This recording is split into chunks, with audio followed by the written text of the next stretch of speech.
एक घमंडी मुस्कान और मजाक भरी नजर के साथ वो उसकी ओर इशारा करती है। उसे अपनी आम फितरत के अनुसार गुस्सैल ही के लिए मनाती और उकसाती है। और सच कहूं तो वो ये सोच भी नहीं सकती कि वो उसका बचपन का दोस्त है। और उसी पल उसके भीतर कुछ गहरा बदल गया। उसकी आत्मा की गहराइयों में कुछ टूट सा गया। तकायाशी शिकवा कोई औसत लड़की नहीं है। वो इस समय की सबसे लोकप्रिय आइडल्स में से एक है। साथ ही वो तैगांग ग्रुप जापान की 70 कॉरपोरेट दिग्गज के चेयरमैन तकायाशी ताओ की पोती है, जिससे उसकी दौलत और प्रभाव किसी आम इंसान से कहीं अधिक है। दूसरे शब्दों में वो एक सच्ची जीती जागती राजकुमारी थी। दूसरी ओर हमारा मुख्य नायक सुजुकी काजुमा बस एक साधारण सा लड़का है। वो उदास और मामूली है, उसके नाम पर कोई दोस्त नहीं है। लेकिन सबसे महत्वपूर्ण बात यह है कि उसका कोई प्रेमिका नहीं है। उसे हम वो कहेंगे जो सामाजिक स्तर की सबसे निचली पायदान पर बैठा अकेला व्यक्ति होता है। उसकी एकमात्र पहचान और जीवन की उपलब्धि खुद को रुआ का बचपन का दोस्त कहलाने का है। यकीन करो या ना करो, उसने अपना सारा जीवन रुआ की परछाई की तरह बिताया है, जैसे कोई सेवक हो। लेकिन ये उसकी इच्छा कभी नहीं रही। वो रुआ की तरह खास नहीं बनना चाहता। उसे बस कुछ साधारण चाहिए था, एक सच्चा रिश्ता, दोस्त, एक प्रेमिका और एक सामान्य जीवन। लेकिन वो अचानक ये निष्कर्ष पर नहीं पहुंचा। उसने वास्तव में अपनी भावनाएं उसे व्यक्त करने की कोशिश की थी, लेकिन स्थिति बिगड़ गई। जहर सी भरी आवाज में उसने पूछा कि क्या वो मूर्ख है कि उसे अपनी औकात पता होनी चाहिए, जैसे कि वो बेकार उदास हारा हुआ लड़का है, क्योंकि उसका जीवन में एकमात्र मूल्य उसका बचपन का दोस्त होना है, इससे ज्यादा कुछ नहीं और नहीं कम। उस भूमिका ने अकेले ही उसके सारे जीवन के अंक खत्म कर दिए हैं और उसे ये बात अपनी मोटी खोपड़ी में बैठा लेनी चाहिए। जैसे उसकी बातें उसके कानों में गूंजती हैं कि उसे अपनी औकात पता होनी चाहिए। वे शब्द जो उसने उसे सालों दोहराए थे उस पर एक बोझ की तरह हावी हो गए। लेकिन फिर भी वो एक सामान्य जीवन के लिए तरसता रहा। और फिर हाई स्कूल के पहले साल की वसंत ऋतु में वो घर पर अपनी मेज के पास बैठा था, ठीक रुआ से एक टेक्स्ट मैसेज मिलने के बाद, जिसमें उसे अगले दिन दोपहर 3 बजे स्टेशन पर मिलने के लिए कहा गया था, क्योंकि या और कुछ अन्य दोस्तों ने तराओ के जाने की योजना बनाई थी और पूछा कि क्या वो जाना चाहता है। उसने सोचा कि आयागी आयाका होगी, स्कूल की वो भड़कीली लड़की जिससे उसने अजीब तरह से कभी बात नहीं की थी। उलझन में उसने सोचा कि आखिर उसे ही क्यों बुलाया गया, और जैसे वो उसके विचारों का जवाब दे रही हो, उसने दोस्त बनाने और सबसे महत्वपूर्ण एक प्रेमिका पाने की इच्छा से जुड़ी उसकी कुछ बातों का जिक्र किया और उसे प्रोत्साहित किया कि ऐसा करने का सबसे अच्छा तरीका उनके जैसे एक एलीट समूह में शामिल होना होगा, और उससे पहला कदम उठाने को कहा। अवसर को देखकर उसकी आंखें चमक उठीं। उसने सोचा कि आखिरकार ये उसके बदलने का मौका है, और वो पूरी तरह से बदलना चाहता था। उसने अपनी पूरी कोशिश की और अपने बालों की एक अच्छी स्टाइल कराने के लिए नाई के पास भी गया।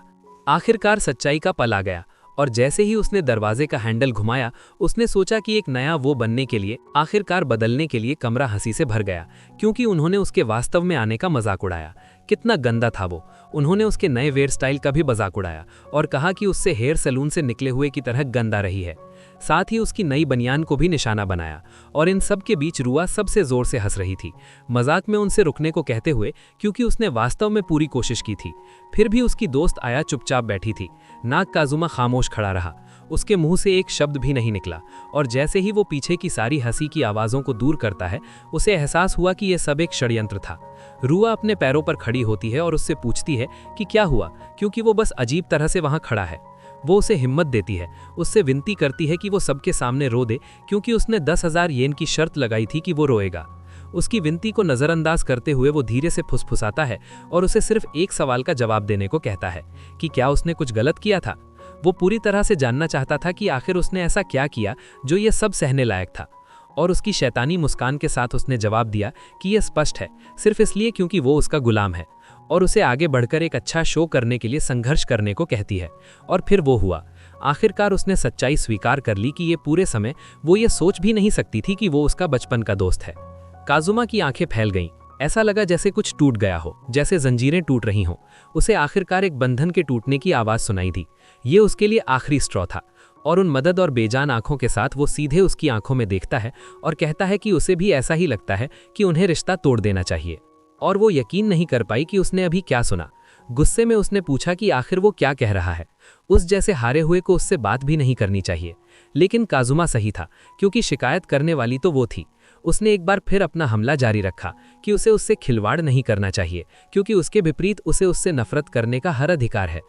लेकिन काजुमा का अब बस हुआ। वो अपनी मुट्ठी भींचता है और गुस्से के एक अचानक विस्फोट के साथ उसे मेज पर पटक देता है। और जैसे ये उसके लिए कुछ भी नहीं था, वो घूमकर अपने सामने के दरवाजे की ओर मुखातिब होता है और आखिर में कहता है कि बात तय हो गई। वो दरवाज़ा अपने पीछे बंद कर देता है। सदमे में खड़ी रुआ के साथी काजुमा के बारे में बात करते हैं कि वो कितना बेकार था और उसे उसकी चिंता नहीं करनी चाहिए। इस बीच उसकी दोस्त या ने एक सटीक टिप्पणी की और पूछा कि क्या वह ने वास्तव में मेज तोड़ दी थी। और जब वे इकट्ठा हुए तो सभी निकार और अविश्वास से भर गए कि एक इंसान ऐसा कर भी कैसे सकता है। इन सब के बीच रुआ दूर खड़ी गुस्से से कांप रही थी। ये समझ नहीं पा रही कि उसके आत्मविश्वास का एक हिस्सा उस जैसे किसी व्यक्ति द्वारा कैसे तोड़ा जा सकता है। और वहीं खड़े खड़े वो चीखती है कि वो उसे उनकी दोस्ती तोड़ने के लिए कभी माफ नहीं करेगी। दूसरी ओर काजुमा सोचता है कि ये सब अनुभव उसके लिए कितना तरोताज़ा करने वाला रहा, जैसे कि दुनिया ही चमक रही हो।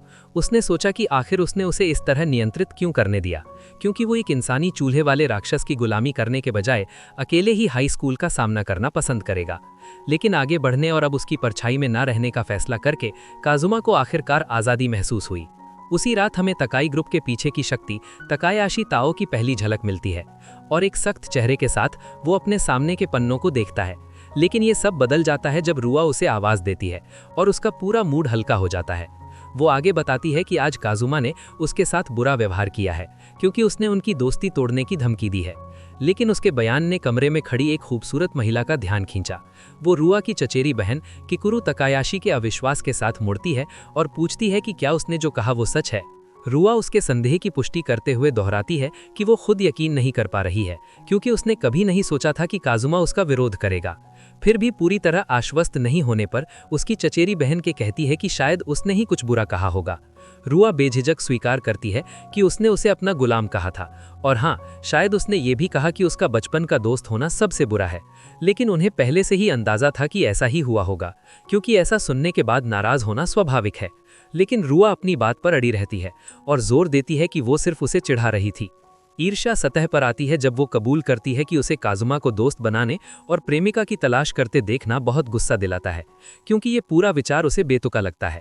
लेकिन किकुरु कहती है कि और दोस्त चाहना वास्तव में बहुत अच्छी बात है। लेकिन ये सब नकारते हुए रुआ जोर से चीखती है कि ऐसा नहीं है। आखिरकार काजुमा के पास हमेशा वो थी। दुनिया की सबसे प्यारी रुआ हमेशा उसके साथ है।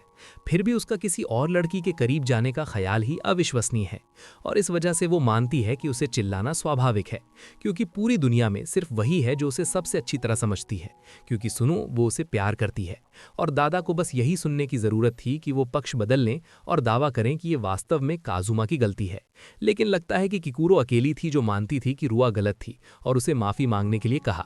लेकिन वो जिद्दी होकर जवाब देती है कि कुरो, क्योंकि उसकी चचेरी बहन कभी काजुमा की गुरु थी, वो कुछ कर सकती हैं और चीज़ों को ठीक करवा सकती हैं ताकि वो माफ़ी मांगे और कबूल करें कि वो उससे प्यार करता है और साथ ही एक चुंबन भी जोड़ दे।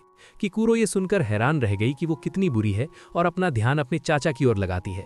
पूछती है कि क्या उसने काजुमा से रुआ से शादी करवाने का इरादा किया था, जिसकी वो पुष्टि करता है क्योंकि यही वजह है कि उसने उसे मार्शल आर्ट्स और नेतृत्व की कलाएं सिखाई थी। साथ ही रुआ उसे पसंद करती थी और उस जैसी प्रतिभा अद्वितीय थी। अपने पंखे की ओर देखते हुए किकुरो सहमत होती है और दावा करती है कि उसने उसके जैसा कभी किसी को नहीं देखा, क्योंकि प्राथमिक स्कूल से ही उसके ग्रेड हमेशा सीधे 3 रहे हैं 5 में से, औसत से थोड़ा अधिक स्कोर करने के लिए जानबूझकर, ताकि वो भीड़ में मेल खा सके। ये सब रुआ की परछाई बनने के उसके प्रशिक्षण का हिस्सा था। लेकिन अगर वो कभी रुकता और ऊंचा लक्ष्य रखना चुनता तो ना सिर्फ पूरा स्कूल, ना सिर्फ हमारा देश, बल्कि पूरी दुनिया हिल जाएगी। और अगर हमारा लड़का पहले से ही सफलता से प्रेरित नहीं था तो पता चला कि वो हमेशा लड़कियों के बीच लोकप्रिय था, क्योंकि वो गिन भी नहीं सकती कि कितनी लड़कियों को स्थानांतरित किया गया क्योंकि वो उसे पसंद करती थी, और इसके परिणाम स्वरूप उसे कभी एहसास ही नहीं हुआ कि वो कितना लोकप्रिय था। ये सुनकर रू गर्व से खड़ी होती है और दावा करती है कि आखिरकार वो उसका काजुमा है, जबकि चेयरमैन तकायाशी कहते हैं कि इसीलिए वो उसकी कंपनी संभालने के योग्य उम्मीदवार है। लेकिन किकुरो ने आगे देखा, क्योंकि अब जब उसने रुआ से नाता तोड़ लिया है, उसे अब खुद को रोकने की जरूरत नहीं है और वो उस पल का इंतजार नहीं कर सकती। अगले ही दिन शुरुआत हो गई। टिकाई एकेडमी के हॉल्स में माहौल कितना टाइट था। कॉरिडोर के बीच में सिर्फ एक डेस्क और चेयर पड़ी थी काजुमा की। मैसेज बिल्कुल क्लियर था, उसने रुआ के अगेंस्ट जाने की हिम्मत की, इसलिए ये उसकी सजा थी। अमीर घराने की रहस्य इससे भी नीचे गिर सकती थी, बस ये दिखाने के लिए कि वो कितनी क्रूअल और बिगड़ी हुई लड़की है। फिर भी काजुमा ने हिम्मत नहीं हारी। उसने शांति से अपने ऑप्शंस पर विचार किया। पहला ऑप्शन, डेस्क को वापस क्लास में घसीट कर ले जाए और सबके सामने मजाक बने, या दूसरा ऑप्शन, स्टाफ से कंप्लेन करें। लेकिन ये बेकार था क्योंकि स्कूल तो उसी के ग्रैंडपा का है, टिकाई ग्रुप के चेयरमैन का। देखो, ये कोई आम अकेडमी नहीं है, ये टिकाई अकेडमी है जो एस क्लास टैलेंट को कल्टीवेट करती है। यहाँ देश भर के एलीट स्टूडेंट्स को स्कॉलरशिप पर लाया जाता है, स्पोर्ट्स, आर्ट्स और एकेडमिक्स में बेस्ट बनने के लिए। आप कोई भी फील्ड ले लो, अगर आप टॉप करते हो एक पैसा नहीं देना। लेकिन भूल मत करना, क्योंकि यहाँ रैंक चलती है, एक असली लाइफ का कास्ट सिस्टम जिसमें अपर और लोअर रैंक्स हैं, और सबसे ऊपर थ्रोन पर बैठी है रुआ, जो खुद की बनाई हुई प्रिंसेस। तो हाँ, दूसरा ऑप्शन तो पूरी तरह से खत्म। इसकी जगह काजुमा ने कुछ ऐसा किया जिसकी किसी ने सोची ना थी। उसने अपनी पेन उठाई और चेयर पर चिपके पेपर पर जल्दी से एक मैसेज लिख दिया। उसने लिखा कि वो खुद पढ़ेगा, और क्योंकि ये प्रिंसेस रुआ का डायरेक्ट मैसेज है तो उसे प्रेजेंट काउंट किया जाए। उसके इस 200 IQ मूव से दूसरे स्टूडेंट्स शॉक में खड़े रह गए। जब कजुमा किसी और जगह जाने का डिसाइड करता है, लेकिन ये भी सोचता है कि अगर किसी और को इस सीक्रेट स्पॉट का पता चल गया तो कितनी प्रॉब्लम होगी। जब वो वहां पहुंचा, उसने बताया कि ये एक अंडरग्राउंड लाइब्रेरी है जिसके बारे में सिर्फ वो और कुछ लोग ही जानते हैं। ज्यादातर स्टूडेंट्स और कुछ टीचर्स को तो पता भी नहीं था कि ऐसी कोई लाइब्रेरी है भी। लेकिन क्योंकि वो रेगुलर था, लाइब्रेरी कमेटी का सीनियर यूजू कभी कभी अंदर आने देता था। सीढ़ियों से नीचे उतरते हुए उसने सोचा कि वो क्लास खत्म होने तक टाइम पास करेगा। वो सोचता रहा कि वो हमेशा से ही एक नॉर्मल लाइफ जीना चाहता था, लेकिन अब जब उसने रुआ के अगेंस्ट जाने का फैसला कर लिया है, उसे नहीं लगता कि वो ज्यादा दोस्ती कर पाएगा या कोई गर्लफ्रेंड भी बन पाएगी। और जैसे ही उसने डोर का हैंडल पकड़ा, उसने इच्छा की कि वो अब शांति से अपने दम पर जिएगा। लेकिन जब वो दरवाजा खोलता है स्टोरेज रूम का, तो उसे अचानक वहां एक लड़की मिलती है जो ठीक उसी वक्त अपने कपड़े बदल रही थी। स्वाभाविक रूप से म्यूजिक काजुमा को देखते ही वो इस शॉकिंग एनकाउंटर पर चीख पड़ती है, जो उन दिनों की शुरुआत होती है जो अब उसके लिए शांतिपूर्ण नहीं रहेंगे। इस बीच वापस चलते हैं रुआ पर। 1 मिलियन आंखें देख रही थी। एक लड़की ने केओस मचा दिया। वाह, ईविल और कनिंग रुआ ने अपना लाइव स्ट्रीम एक ऐसे चैनल पर शुरू किया जिसके 1,91,000 से ज्यादा सब्सक्राइबर्स थे। वाह, और आज वो किसी ऐसे शख्स के बारे में बात करना चाहती थी जिसने उसे रिसेंटली तंग किया था, क्योंकि दूसरे दिन वो अपनी क्लास की कुछ लड़कियों के साथ कैरियोके गई थी। ऐसा लगता है रुआ के कैरियोके ग्रुप में किसी ने माहौल बिगाड़ दिया और बीच में ही चला गया। मैं जानता हूँ, ट्रैजिक। अपने लाखों सब्सक्राइबर्स के पास झुकती है, जिसे वो प्यार से अपने लॉयल सब्जेक्ट्स कहती है। वो उनसे कहती है कि सुनो, क्योंकि अगर पार्टी पॉपिन है तो कभी भी ऐसी ऑड वन आउट ना बनो जो उसे रुइन करे। ओह, और लास्टली उसके पास कुछ बड़ी खबर है, एक नई गिग की घोषणा करते हुए, और वो एक नई वॉइस एक्ट्रेस अमाने नोटो अमाने के साथ टीम अप कर रही है। वो न सिर्फ एक ही एजेंसी में काम करते हैं, बल्कि एक ही स्कूल में भी पढ़ते हैं। उनकी डेब्यू CD जल्द ही रिलीज हो रही है और पहला लाइव इवेंट अगले संडे शाइन मॉल में स्केड्यूल है। और इसके साथ रुआ साइन ऑफ करती है, जब हजारों लोग कमेंट्स में एडमिरेशन और सपोर्ट से भर देते हैं। लेकिन प्रेजेंट में वापस आते हैं। कजुमा अब ऑकवर्डली उस डोर के सामने खड़ा है जिसे उसने नहीं खोलना था। अपनी नजर नीचे करता है और अंदर घुसने के लिए माफी मांगता है। अंदर की यंग लेडी जो पल भर पहले घबरा गई थी, अपना सिर थोड़ा सा झुकाती है। अपना परिचय अमाने नोटो के रूप में देती है, साथ ही इतनी जोर से चिल्लाने के लिए माफी मांगती है। वो पूछता है क्या उसने भी इस सीक्रेट स्पॉट के बारे में लाइब्रेरी कमेटी के हेड से सुना था। जब उसने हाँ में जवाब दिया, उसने सोचा कि वो अकेला नहीं है और बाहर वेट करने का डिसाइड किया, ताकि अमाने को चेंज करने का मौका मिले पीटे के लिए। कुछ मिनट बाद अमाने डोर खोलती है और उसे वापस अंदर आने को कहती है। अभी भी वेट के लिए माफी मांगती है, लेकिन कजुमा वो सवाल पूछे बिना नहीं रह सकता जो उसके दिमाग में घूम रहा था। वो वहां क्यों चेंज कर रही थी, और वो भी अपने जिम के कपड़ों में। अमाने समझती है कि वो बस प्रैक्टिस करने के लिए कोई शांत जगह ढूंढ रही थी, और जैसे पता चला वो एक वॉइस एक्ट्रेस है जो एक आने वाले बड़े इवेंट की तैयारी कर रही है। तभी उसे एहसास हुआ कि वो एंटरटेनमेंट वर्ल्ड से है, बिल्कुल रुआ की तरह, एक और एलीट जिसे अकेडमी ने पिक किया है। वो आसपास देखता है और एक ओवर मिरर नोटिस करता है जो अमाने अपने साथ लाई थी, उसकी डेडिकेशन का क्लियर एविडेंस। लेकिन इसने उसे क्यूरियस बना दिया। क्यों वो क्लास में नहीं थी? अमाने की आंखें नीचे हो जाती हैं। आज सुबह स्कूल आते ही उसे अपनी डेस्क और चेयर कॉरिडोर में मिली, एक साइन के साथ जिस पर लिखा था तुम्हारे लिए कोई सीट नहीं है। कजुमा फ्रीज हो जाता है। उसने ये पहले सुना है, ये सेटअप, ये ह्यूमिलिएशन, और अचानक उसे समझ आता है कि पल भर पहले उसकी आंखों में आंसू क्यों थे। तभी उसके फोन में एक नया मैसेज की आवाज आती है। नहीं, मल्टीपल मैसेजेस, सभी रुआ से। वो जानना चाहती है कि वो कहाँ है। इससे भी बुरा, वो पूछ रही है कि क्या उसने उसका नया वीडियो देखा है। वो अगले लाइव स्ट्रीम में उसका नाम पब्लिक कर सकती है और अपने फैंस को उसे ढूंढने के लिए छोड़ सकती है, तब तक जब तक वो अपनी पैथेटिक सी डेस्क वापस क्लास में ना ले आए और उससे माफी ना मांगे। और बस उसकी आंखों में देखकर अब बता सकते थे कि वो नफरत से भर गया था। काजुमा ने अपना ध्यान वापस अमाने पर दिया, लेकिन अभी भी पजल था, क्योंकि अगर वो सच में टीकाई की स्पेशल स्कॉलरशिप स्टूडेंट्स में से थी तो फिर वो ये सब एफर्ट क्यों कर रही थी। लेकिन चाहे अमाने एक वॉइस एक्ट्रेस थी, वो पॉपुलर से बहुत दूर थी, और उसके अकॉर्डिंग वो बिल्कुल जानती है क्यों। वो उसका चेहरा और उसकी आवाज़ है। लेकिन आप जानते हो, मेरे भाई उसे ऐसे बात नहीं करने देता। उसने अपने रिस्ट बैग में गहराई तक खोज की, ये कहते हुए कि वो उसका चेहरा ठीक से नहीं देख पा रहा है क्योंकि उसके बैंग्स उसके चेहरे को ढांक रहे हैं। लेकिन उसे लगता है कि उसकी आवाज़ बहुत क्यूट है, और बस उसका चेहरा देखो भाई, उसने उसे इतना ब्लश करा दिया। लेकिन उसके लिए बिल्कुल सच नहीं है, क्योंकि बहुत सारे लोग हैं जिनकी आवाज़ बेहतर है, और रुआ टाकायाशी से कंपेयर करें तो वो कुछ भी नहीं है। फिर भी उस जैसे किसी के साथ रुआ ने यूनिट बनाई जो शायद उसे मिल रहे रीसेंट हैरेसमेंट को एक्सप्लेन कर सकता है। कल रुआ की लाइव स्ट्रीम के दौरान अमाने पर कमेंट्स की फ्लड आ गई, जैसे कि अगर रुआ उस जैसे किसी के साथ टीम करेगी तो उसकी रेपुटेशन खत्म हो जाएगी। रुआ के फैंस के हर शब्द, लेकिन सुनो, पिग्स डू अट्रैक्ट पिग्स, जैसे को तैसा। लेकिन सवाल ये है कि वो उस पिग सुअर के साथ टीम क्यों कर रही है।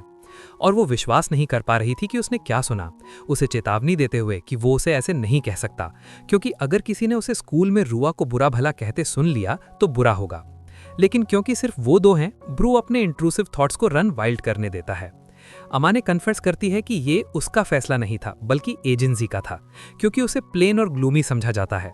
उन्होंने सोचा कि वो रुआ की स्पॉटलाइट के पीछे परफेक्ट सपोर्टिंग रोल बनेगी। क्रूएल हाँ, लेकिन ये टीकाई म्यूजिक है, वो रुआ को प्रमोट करने के लिए कुछ भी करेंगे। और मेरे भगवान, भाई ये लोग कितनी कंपनीज के मालिक हैं। काजुमा को शक नहीं है कि डेस्क चेयर वाला होल सिचुएशन रुआ का आइडिया था, और चाहे दोनों को पैर करना एजेंसी की प्लान थी, रुआ शायद ये सोच बर्दाश्त नहीं कर पा रही कि उसे अपने से नीचे वाले किसी के साथ पैर किया जाए। और इससे पहले कि वो अपना थॉट कंप्लीट कर पाता, उसने उसे रोका।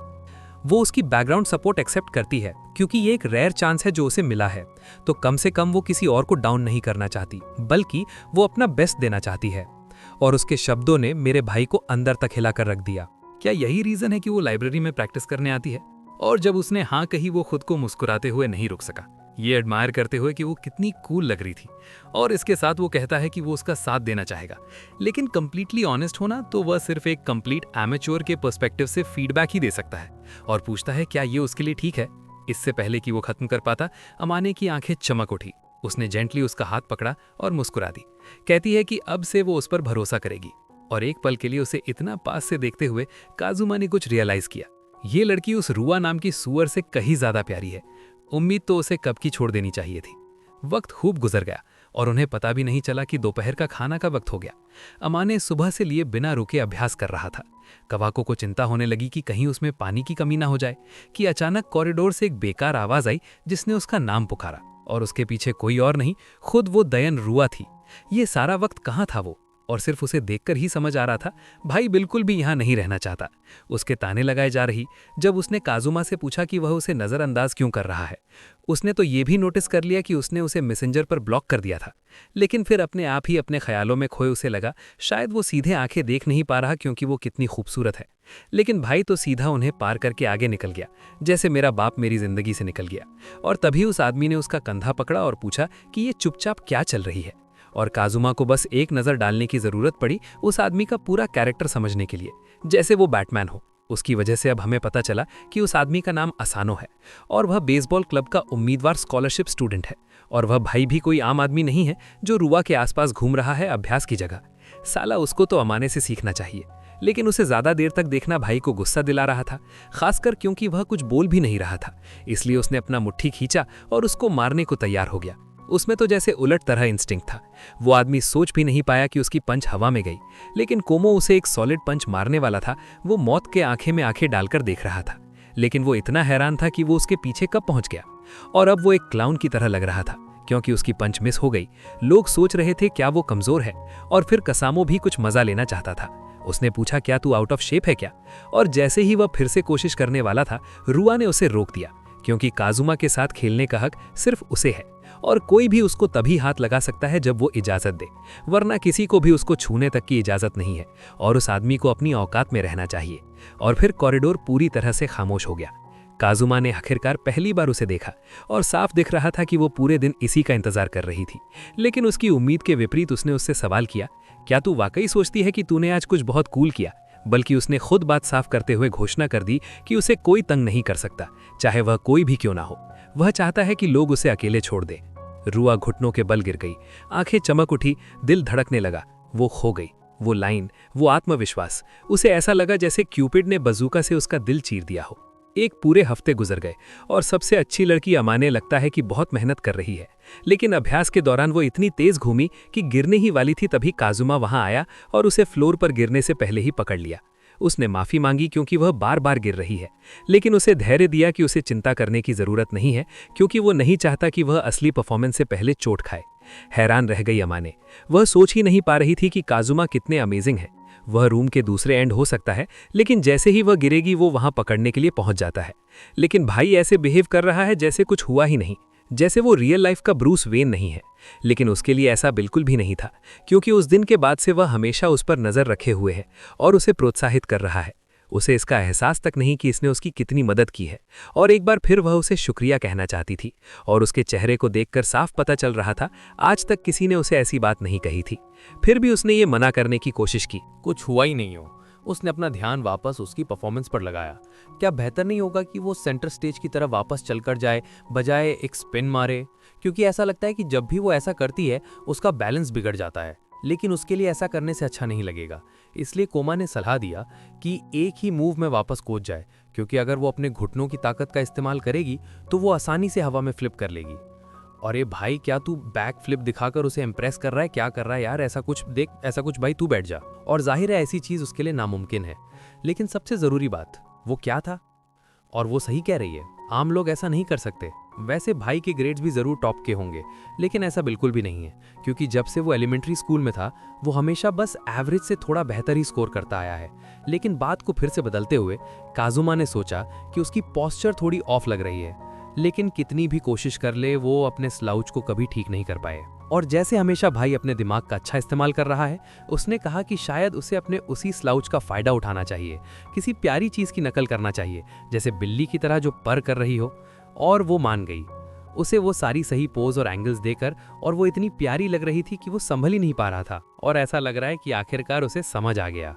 कोमा ने सलाह दी कि वो अपने डिजाइनर से बिल्ली के कान और पूंछ बनवा ले, उसके आउटफिट के साथ मैच करें, और वो पूरी तरह से मान गई। लेकिन फिर उसे याद आया कि वो इसे रुआ के साथ अपनी परफॉर्मेंस में इस्तेमाल नहीं कर पाएगी, क्योंकि वो दोनों साथ में अच्छे नहीं लगेंगे, और ऊपर से वो तो एक बैकग्राउंड सपोर्ट है। काजुमा ने थोड़ा रुक कर पूछा, क्या तुम्हें वाकई ठीक लगता है? लेकिन क्योंकि उसका गाना नाच उसका खास हुनर नहीं है, वो चाहती है कि वो उसका एक्टिंग का अभ्यास देखें। आखिर वो एक वॉइस एक्टर है, वो एक एनिमे कैरेक्टर की तरह परफॉर्म करना चाहती है, और इसलिए वो अब पूरी मेहनत कर रही है। उम्मीद करती है कि एक दिन इससे उसे और मौके मिलेंगे। और कोमा सोच में पड़ गया कि वो कितनी पॉजिटिव है, खासकर जब वो वॉइस एक्टिंग की बात करती है, उसमें जिंदगी भरी हुई लगती है। उसने माना कि वो उससे जलता है क्योंकि उसे ऐसा लगता है कि उसके पास कोई सपना या लक्ष्य नहीं है। जब उसने पूछा कि क्या ऐसा कुछ नहीं है जो वो बनना चाहता है, उसके दिमाग में सिर्फ एक ही चीज़ आई कि वो आम आदमी बनना चाहता है, ऐसी जिंदगी जो वो गर्व के साथ कह सके कि वो यही है। और फिर भी उसने उस पर विश्वास किया, क्योंकि अगर वो है तो उसे कोई शक नहीं कि वो हासिल कर लेगा जो वो चाहता है। और वो बात सुनकर काजुमा हल्का सा मुस्कुरा दिया। उसके दिल में अमा के लिए और ज़्यादा इज्जत बढ़ गई थी। अब वो थोड़ा ज़्यादा करीब महसूस कर रही थी, तो अमा ने मौका देखकर एक पर्सनल सवाल पूछ लिया। उसने सुना था कि काजुमा का रुआ के साथ झगड़ा हुआ था, और उसे लगा कि शायद ये सब उसकी वजह से हुआ है। पर काजुमा ने तुरंत कहा कि ऐसा बिल्कुल नहीं है।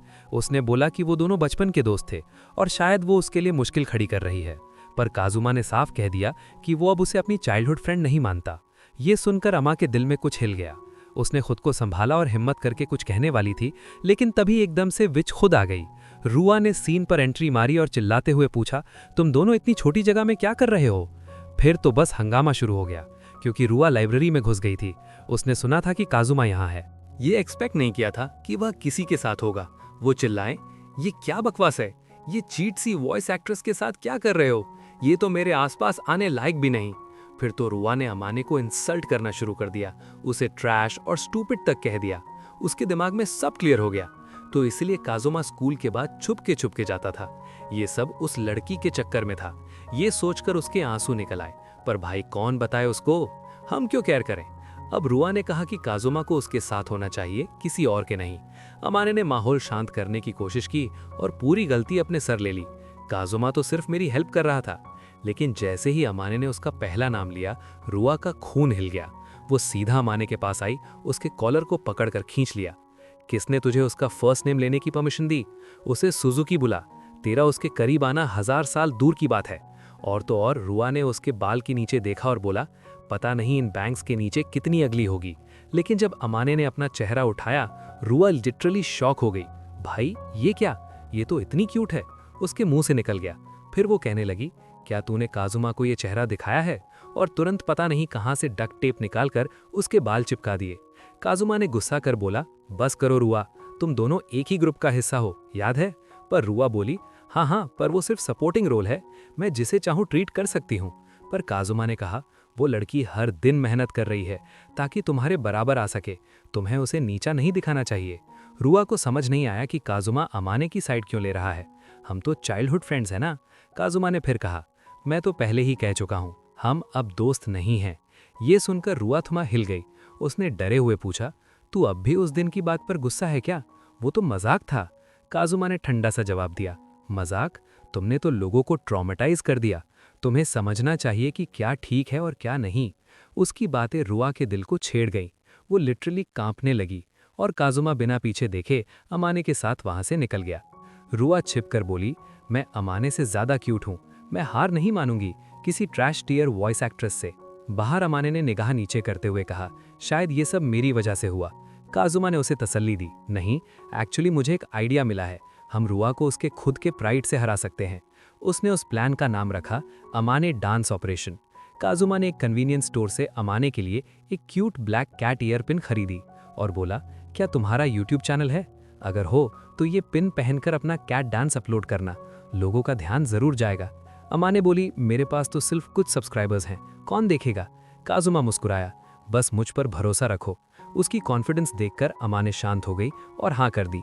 फिर काजुमा ने बोला, और अगर वीडियो में तुम अपने बैंग्स थोड़ा हटा दो तो और अच्छा लगेगा, तुम सीरियसली क्यूट लगती हो। अमाने शर्मा गई, मुझे अपना चेहरा दिखाने में थोड़ा डर लगता है, बैंग्स के पीछे छुपकर मैं कंफर्टेबल फील करती हूँ। काजुमा ने पूछा, तुम्हारी एजेंसी ने कभी इस बारे में कुछ कहा? वो बोली, नहीं, उन्हें तो मेरा करंट इमेज सूट करता है सपोर्ट रोल के लिए।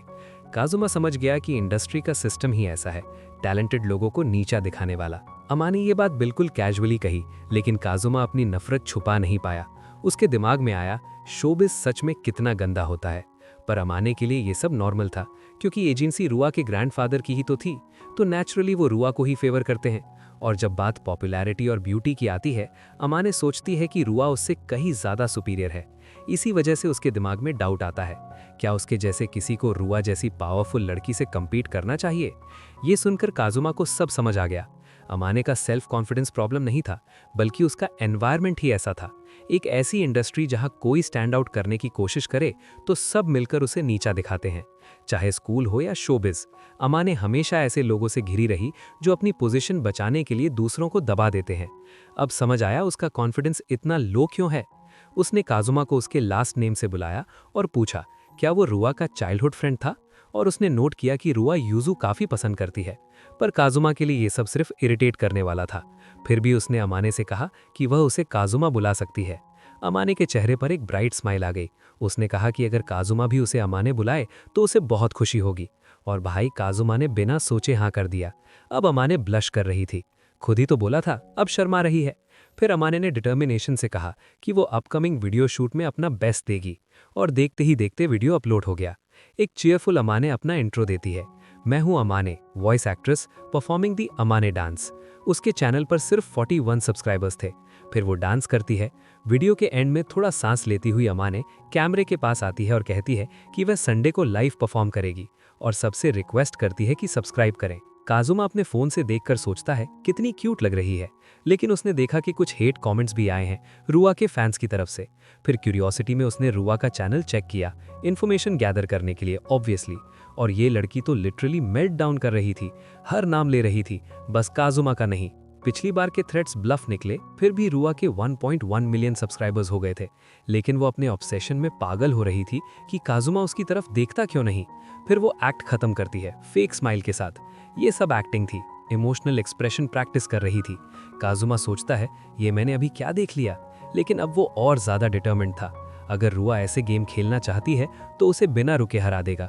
रुआ का वीडियो 3 घंटे में 2 लाख व्यूज़ ले आया और अमाने का वीडियो सिर्फ 52 व्यूज़ मिले 2 घंटे में। फिर भी काजुमा के लिए अमाने का वीडियो बहुत अच्छा था, मतलब बस लोगों तक पहुंचना बाकी था। और उसके पास एक आइडिया था। ऑनलाइन काजुमा एक इंट्रोवर्ट लगता था, लेकिन एक मोबाइल गेम में वो एक बड़े क्लैन का वाइस लीडर था। उसने अपने ऑनलाइन नेटवर्क का यूज़ किया और सिर्फ कुछ दिनों में अमाने के वीडियो ने 5 लाख व्यूज़ क्रॉस कर लिए। अमाने शॉक में थी। बस 3 दिन हुए हैं, काजुमा ने क्या किया? काजुमा कहता है, मैंने सिर्फ थोड़ा वर्ड स्प्रेड किया, पर असली क्रेडिट तुम्हारे टैलेंट को जाता है। अमाने खुश हो गई। उसने बताया कि उसे कोई मिला था जो कह रहा था कि वह उसके इवेंट में आएगा, लेकिन रुआ भी पीछे नहीं थी। उसके पोस्टर्स हर जगह लगे थे। काजुमा के लिए अब सब रेडी था। रुआ को ट्रैप में लाना था और रुआ ने खुद ही उसके प्लान में कदम रख दिया। रुआ कॉन्फिडेंटली कैट ईयर्स पहने स्टेज पर आई। उसने अमाने को चैलेंज किया, इस संडे को होगा कैट ईयर्स शोडाउन, देखते हैं कौन क्यूटेस्ट और मोस्ट पॉपुलर है। काजुमा के लिए सब एक्सपेक्टेड था। उसने पहले ही ये प्लान किया था और रुआ के फेस के एक ट्विच से उसने समझ लिया वो कॉन्फिडेंट नहीं है। इवेंट के दिन काजुमा अमाने को सपोर्ट करने जल्दी पहुंच गया, लेकिन अमाने दूसरे डोर के पास थी। पता चला कि रुआ ने अपने मैनेजर से कह दिया था, मैं एक नोबडी के साथ सेम रूम में नहीं रहूंगी। तो अमाने एक स्टोरेज रूम में रेडी हो रही थी।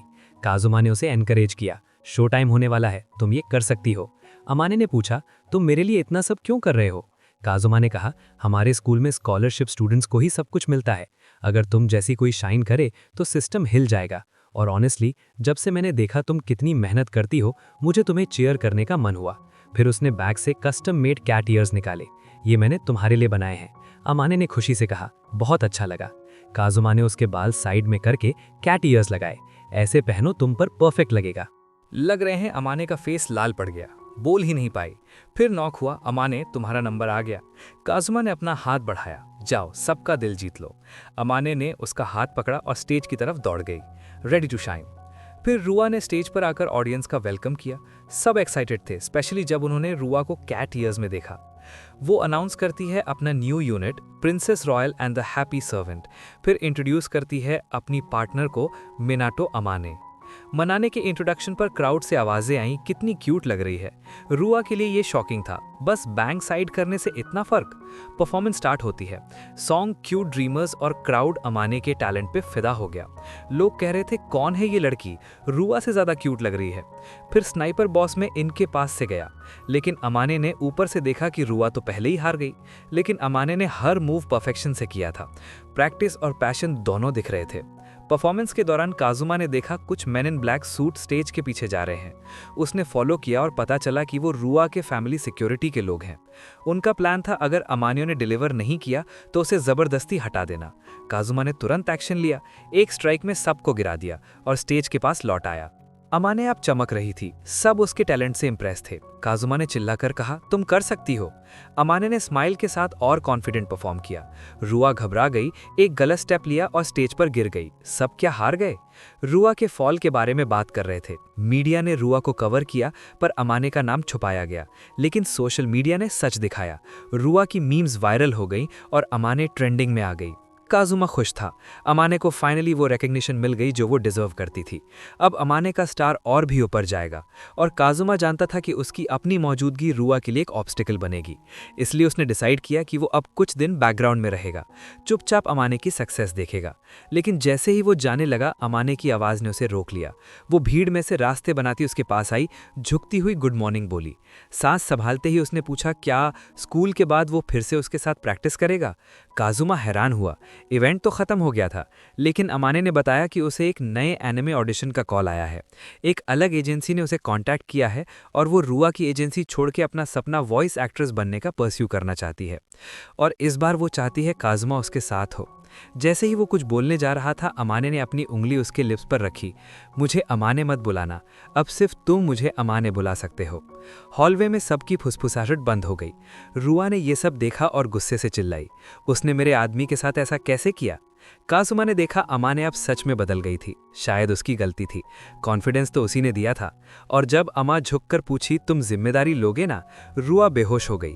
इवेंट के बाद अमाने सुपर पॉपुलर हो गई। हर दिन बिजी थी, स्कूल और काम दोनों हैंडल करते हुए। काजुमा के लिए लोग कहते थे वो मिस्टीरियस लोनर है जो रुआ और अमाने दोनों के बीच में रहता है, लेकिन उसके लिए ये ठीक है क्योंकि वो आखिरकार अपनी पीसफुल जिंदगी जी रहा है। अचानक पास में कुछ क्लासमेट्स की हंसी ने उसका ध्यान खींचा। आसनो आर्या को इम्प्रेस करने की कोशिश कर रहा था, बोल रहा था कि अगर वो युजु डेट कर ले तो वह सब कुछ रिस्क पर लगा देगा, क्योंकि शायद वो ये सब इसलिए बोल रहा है क्योंकि उसे रुआ ने रिजेक्ट कर दिया था। और क्या वो चंद महीने पहले ये नहीं कह रहा था कि वो अमाने से कितना प्यार करता है? आर्या के लिए वह गर्लफ्रेंड पाने के लिए बहुत डेस्परेट है और ऐसे तो उसे कोई पसंद नहीं करेगा। जब सब उसे ओपन बुक कहकर टीज कर रहे थे, उसने कहा कि उसने सच में ऐसा महसूस किया था। आखिर आर्या बहुत सुंदर है, एक फैशन लीडर है, टॉप स्टूडेंट है और डांस क्लब की स्टार है। लेकिन आर्या ने उसे देखकर सीधा हंसी उड़ा दी क्योंकि वो क्लियरली एक पिकअप लाइन थी। उसने बताया कि उसे ऑलरेडी बॉयफ्रेंड है और आसनो रिजेक्ट होकर ऑलमोस्ट मर ही गया था। ऐसा लगता है ये बात सबको पता थी क्योंकि आर्या वैसी लड़की है जो उन लड़कों में इंटरेस्ट नहीं रखती जो पासरियां गाड़ी नहीं रखते। और हमारा भाई आसनो यहाँ बहुत भूखा है, उसे इस लड़की की बहुत ज़रूरत है। उसने क्लेम किया कि उसके पास भी पैसा है और वह उसे चाय ज़रूर पिलाएगा। इस पर आर्या फिर से हंसने लगी और पूछा क्या उसको पता है वो चीज़ जो उसने अपने हाथ में पकड़ी है क्या है? वो एक नया पर्स था जो इस महीने रिलीज़ हुआ था और उसके बॉयफ्रेंड ने बिना प्राइस पूछे उसे खरीद कर दे दिया था। तो अगर आसनो की उसकी जगह लेने की कोई सोच भी है तो उसे कम से कम चाय 10,000 बार चाय पिलाने की औकात तो होनी चाहिए कि वह उसके बजट से बाहर है। और उसने आखिरी छोड़ दिया क्योंकि वह तो पैसे और लुक्स के पीछे ही लगी हुई है। इसी बीच काजुमा उनके सामने बैठा हुआ था। वह लोग एलीट ग्रुप के मेंबर थे जो टॉप परफॉर्मिंग स्टूडेंट से बना था। लेकिन या अपनी ब्यूटी और फेम के लिए जानी जाती थी और इसे जोर से चिल्लाने में कोई दिक्कत नहीं थी। लेकिन काजुमा ने नोटिस किया कि या किसी और की डेस्क पर बैठी हुई थी और नज़दीक से देखने पर उसने देखा कि वह लड़की वह किताब पकड़ी हुई है जो वो रिसेंटली हिडन लाइब्रेरी को वापस की थी। उसने सोचा वो लड़की ने उधार लिया होगा। ये सोच के ही वो बहुत खुश हुआ क्योंकि वह किताब वहाँ धूल में नहीं पड़ी रही। वह जानता है कि वह अच्छी किताब है और वो देख सकता था कि वह लड़की जल्दी से बैठकर पढ़ना चाहती है। कुछ देर बाद काजुमा ने आर्या के पास जाकर कहा कि वह जगह नहीं है और उसे हिलने को कहा। पहले तो उसकी आंखें फट गईं, लेकिन जल्दी ही वह गुस्से में आ गई कहकर कि यह कोई लूजर युजु ऐसे कैसे बोल सकता है। उसने कहा वो बहुत अनोइंग है, लेकिन काजुमा ने कोई परवाह नहीं की। बेल बजने वाली थी इसलिए उसे अपनी सीट पर वापस जाना चाहिए, लेकिन वो और जोर से चिल्लाई क्योंकि अभी भी टाइम है और वैसे भी ये उसका मैटर नहीं है। इसी बीच काजुमा ने सोचा कि वह कितनी जिद्दी है। उसे याद आया जब वो चैप्टर 1 में कैरो के गए थे तब भी उसने उसे कोल्ड लुक दिया था और उसने सोचा कि शायद या उसे सच में नफरत करती है। लेकिन चाहे वो नफरत करे या नहीं, उसके पास कोई और चॉइस नहीं थी और उसे अपनी बाहों में उठाकर उसने हल्के से टेबल से नीचे उतारा, जबकि सब वहां देखते रहे। कुछ देर में ही उसका चेहरा पूरा लाल हो गया, लेकिन काजुमा पर कोई असर नहीं हुआ। उसने उस यंग लेडी को आवाज़ दी जिसकी डेस्क थी क्योंकि अभी टाइम था वापस आने का, और जल्दी से आकर उसने लड़की की डेस्क से धूल साफ की और उसको शुक्रिया कहा और अपना काम पूरा करके उसने उसे हल्के से ज़मीन पर उतार दिया। वह झुकी हुई चुप थी, लेकिन अचानक वो भड़क उठी। शर्म और गुस्से से उसका चेहरा लाल हो गया। उसने उसे कहा कि वह उसे परेशान न करे। उसने सोचा कि वो ऐसा क्यों कर रहा है और उस पर चिल्लाई कि उसने ऐसा करने की हिम्मत कैसे की। लेकिन जैसे ही वो आगे बोलने वाली थी, रुआ रूम में आ गई, चीयरफुल एंड सबको गुड मॉर्निंग विश करती हुई, और एक पल में जगह खामोश हो गई जैसे कोई असली इंचार्ज आ गई है। और जब वो आया के पीछे आई, उसने उसके कान में कुछ कहा, पूछा क्या हुआ और क्या कोई चांस है कि काजुमा ने उसे कुछ किया। और उस साइकोटिक औरत से पंगा लेने से बचने के लिए जो क्लियरली अपने आदमी के लिए कुछ भी कर सकती है, या ने क्वाइटली कहा कि कुछ नहीं हुआ। लेकिन काजुमा को बोलना पड़ा क्योंकि उसे कितनी बार कहना पड़ेगा कि वह उसकी प्रॉपर्टी नहीं है, बल्कि अब वो स्ट्रेंजर्स हैं। शाक। रुआ ने अपना सिर झुकाया, पूछा क्यों वो युजु ऐसी क्रूएल बातें कहता है। जैसे पहले भी कहा था, वह उस गार्बेज आयस वॉइस एक्ट्रेस का साइड लेता था, जबकि वो क्लियरली उसके बारे में सोच रही थी। लेकिन आखिरी बार उसने कहा कि वह सिर्फ उन लोगों का साथ देता है जो मेहनत करते हैं, न कि किसी आलसी एजेंट पिक जैसे उसके। और वो वापस अपनी सीट पर चला गया। और क्योंकि उसने रुआ से टाई तोड़ दी थी, काजुमा आखिरकार वो कर पा रहा था जो वो एक ऑर्डिनरी हाई स्कूल स्टूडेंट की तरह करना चाहता था। और पहली चीज़ जो उसने सोची थी वो थी अपनी पहली पार्ट टाइम जॉब ढूंढना। लेकिन उसे समझ नहीं आ रहा था कि कौन सी जॉब उसके लिए सूटेबल होगी। वहाँ एक न्यू मेडन बटलर कैफ़े है जिसमें पे अच्छी है, और अब सोचकर उसे याद आया जब वो मिडिल स्कूल में था उसे रुआ के फैमिली मैंशन में रहना पड़ा था, जहाँ उसे सफाई और सर्विस सीखनी पड़ी थी ताकि वो उनके फैमिली की सर्विस कर सके। हाँ, ये नई जॉब थोड़ी दूर है, लेकिन अगर वो एक एक्चुअल कैफ़े है तो शायद वो अपना एक्सपीरियंस यूज़ कर पाएगा। और कैफ़े के अंदर उसे तुरंत हायर कर लिया गया और लगता है वो अगले हफ्ते से स्टार्ट करेगा। काजुमा वहाँ बैठा हुआ था। उसे हैरत हुई कि इतना आसान था, लेकिन उसकी एम्प्लॉयर ने कहा कि उसके जेस्चर्स पोलाइट लगे, इसलिए वो बहुत खुश है कि वो आया। हाँ, उनकी जगह इतनी बड़ी नहीं है और इसका रिजल्ट ये है कि यूजुअली फ्रंट पर सिर्फ 2 लोग काम करते हैं, जबकि वो नॉर्मली किचन में होती है। लेकिन उसे वरी नहीं करनी चाहिए क्योंकि एक बहुत ही डिपेंडेबल सीनियर है जिस पर वो भरोसा कर सकता है। प्लस उनके साथ काम करना आसान है। और जब वो बैक में अपने सीनियर से मिलने गया, उसने उम्मीद की कि वो कम से कम अच्छे होंगे। और जैसे ही उसने दरवाज़ा खोला, अपना इंट्रोडक्शन दिया, सामने वाली यंग लेडी को यकीन नहीं हुआ। उसने अपनी ब्रूम छोड़ दी। वो मान ही नहीं पा रही थी कि नया पार्ट टाइम वर्कर काजुमा है। कहीं और रुआ ने काजुमा की बातें याद की और दीवार पर उनकी तस्वीरें चिपकाते हुए उसने कहा कि उसे आखिरकार समझ आ गया। वो उसके प्यार की टेस्ट कर रहा था और अब से वो अपनी बेस्ट करेगी। उसकी फ्यूरियस आंखें उसकी तरफ घूमी।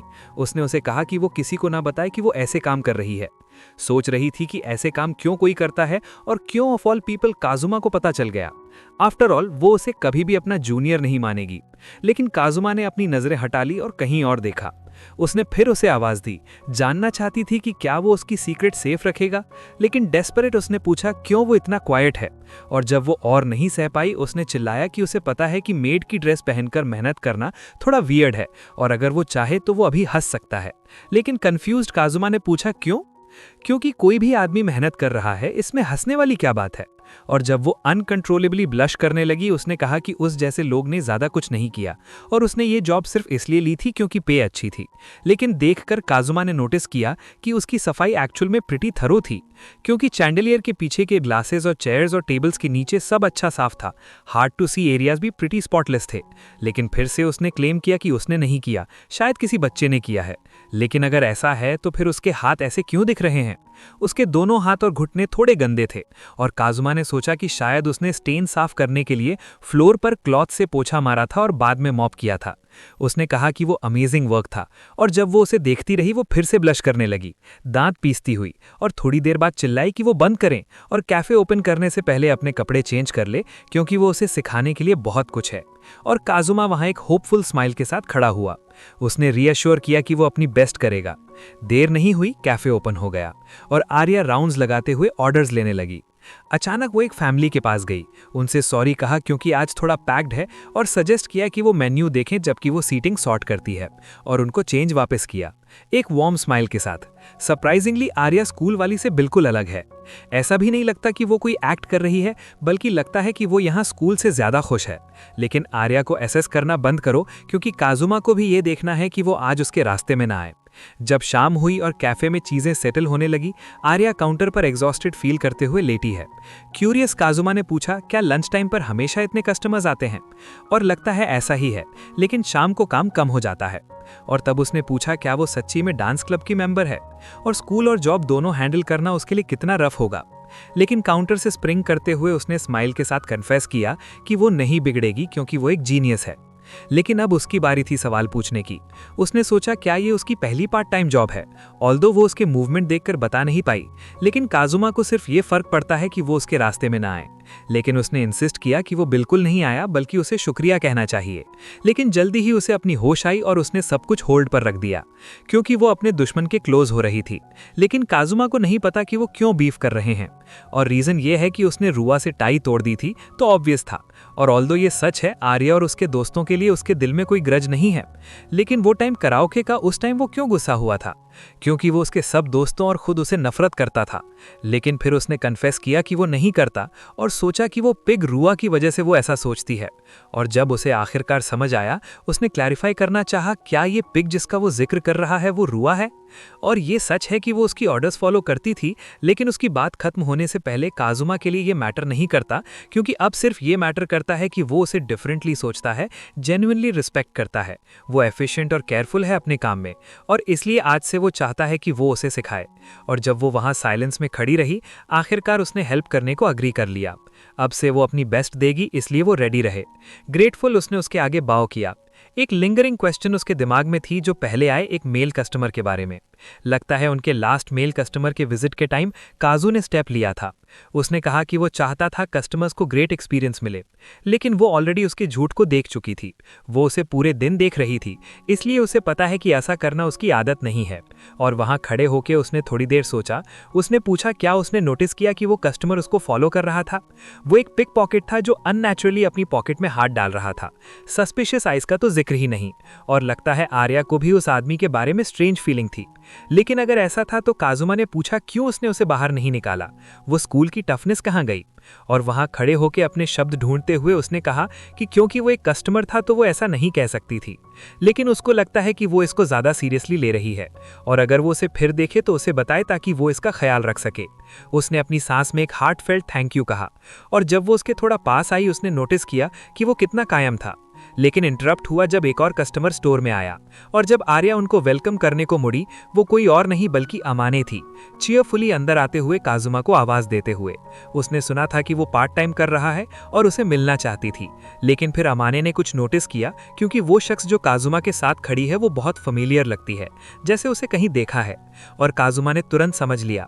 आर्या कंप्लीटली फ्रीज हो गई थी क्योंकि वो नहीं चाहती कि स्कूल से कोई और उसे उसकी जॉब के बारे में जाने, और कहा कि शायद अमाने की इमेजिनेशन है। ऑल्सो उसने पूछा क्या आर्या को बैक में कोई काम नहीं है, और वो हेविली वो एक्सक्यूज लेकर वहां से भाग गई। टाइम बीत गया। काजुमा ने क्रीम सोडा रखा और वेट के लिए सॉरी कहा, जबकि अमाने ने चीयरफुली अपने ऑर्डर के लिए शुक्रिया कहा। उसने नोटिस किया रेस्टोरेंट कितना ब्यूटीफुल है। आज उसे कुछ इंपॉर्टेंट काम था, और क्योंकि उसे अपनी सारी मोटिवेशन काजुमा से मिलती है। क्रीम सोडा डिलीशियस है, लेकिन वो तो बस अपने आदमी को टक्सीडो में देखना चाहती थी। और एक और सिप लेते हुए उसने कहा कि वो इस मोमेंट में कितनी खुश है, और ये सुनना ही काजुमा के लिए काफी था। लगता है उसकी वॉइस एक्टिंग काम अच्छा चल रहा है, और लगता है 3 मेन वॉइस एक्टर्स डिसाइड हो गए हैं। लेकिन इसकी बात करते हुए अमाने ने पूछा क्या रुआ कैफे आ चुकी है, लेकिन काजुमा ने किसी को अपनी नई जॉब के बारे में नहीं बताया। लेकिन फिर भी सब कुछ सस्पिशियस लग रहा है। रुआ कोई अपडेट दिए बिना 2 हफ्तों से साइलेंट थी, और ये डेफिनेटली रेयर है कि इतनी फेमस पर्सनालिटी इतना लॉन्ग ब्रेक ले। शायद वो कुछ प्लॉट कर रही है, और अमाने को ये सब स्ट्रेंज लगता है। रिगार्डलेस उसने काजुमा को वॉर्न किया कि प्लीज केयरफुल रहें, और थोड़ी देर बाद नोटिस किया कि कितनी देर हो गई है।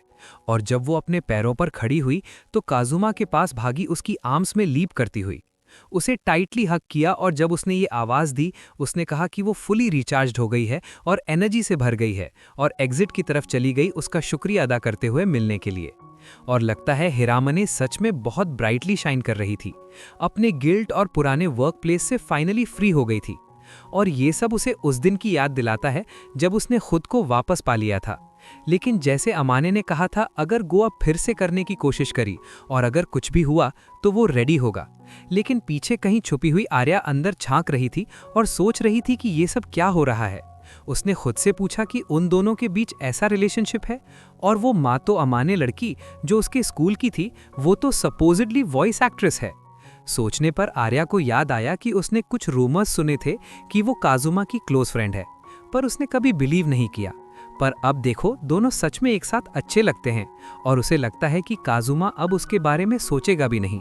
जब वो अकेले फ्लोर पर बैठी थी, लगता है काजुमा वाकई एक अच्छा लड़का है। अब YouTube पर स्ट्रीम हो रहा था, वह सबको वेलकम कर रही थी। उसने बताया कि उसकी एक क्लोज फ्रेंड ने रिसेंटली कहा था कि सबसे इंपॉर्टेंट बात है अपना बेस्ट देना, तो उसने इस बात पर सीरियसली सोचा। उसने रिफ्लेक्ट किया और खुद से पूछा कि वो क्या कर सकती है ताकि अपने आसपास के लोगों की मदद कर सके। तब उसे समझ आया कि उसे अपनी स्ट्रेंथ दूसरों के लिए बोलने में यूज करनी चाहिए। तो उसने अपने ग्रैंडफादर से ये ग्रेट आइडिया शेयर किया और उन्होंने मदद करने का फैसला लिया। और जब से उनके ग्रैंडपा ऑन बोर्ड हैं, कल से वह उनके साथ 2 हफ्तों की ट्रिप पर जा रही है। पर सिर्फ कितना ही नहीं, वो अपनी पूरी कोशिश करेंगी एक अच्छी ग्रैंड डॉटर बनने की। और सबको मोटिवेट किया कि मिलकर हार्डवर्क करें, और फिर सबको गुड बाय कहकर स्ट्रीम से लॉग आउट कर दिया। 1 हफ्ते बीत चुके थे जब काजुमा ने अपना पार्ट टाइम जॉब स्टार्ट किया था। गॉड डैम, भाई की बॉडी तो देखो। और जब वो चेंज कर रहा था तब पीछे से डोर खुला और आई आर्या, जो तुरंत शर्मा गई, चिल्लाने लगे कि उसने यहाँ चेंज करने का आइडिया क्यों लिया। पर काजुमा भाई क्या करें, यहाँ सिर्फ एक ही चेंजिंग रूम है। वैसे भी वो ऑलमोस्ट चेंज कर चुका था, तो उसे फर्क नहीं पड़ा अगर वो अंदर आ गई। जब दोनों बात सेटल कर लिए, उसने कैजुअली पूछा कि क्या वो ठीक है, और तब उसने देखा कि उसकी बैग पूरी स्कार्स से भरी हुई थी। काजुमा ने रीअश्योर किया कि हाँ, पहले बुरी हालत थी पर अब सब ठीक है। पर असल में आर्या का मतलब कुछ और था। एक्चुअली वो उसके मसल्स की बात कर रही थी, क्योंकि ब्रो के मसल बहुत बढ़िया थे, और वो सीधा उसकी तारीफ करने लगी। कहती है जब वो यूनिफॉर्म पहनता है तो उसका फिजिक्स और भी स्टैंड आउट करता है, और वो पूछती है सब डिटेल, जैसे क्या वो किसी क्लब में है, क्या रूटीन फॉलो करता है, या शायद ये सब इसलिए है क्योंकि वह लड़का है।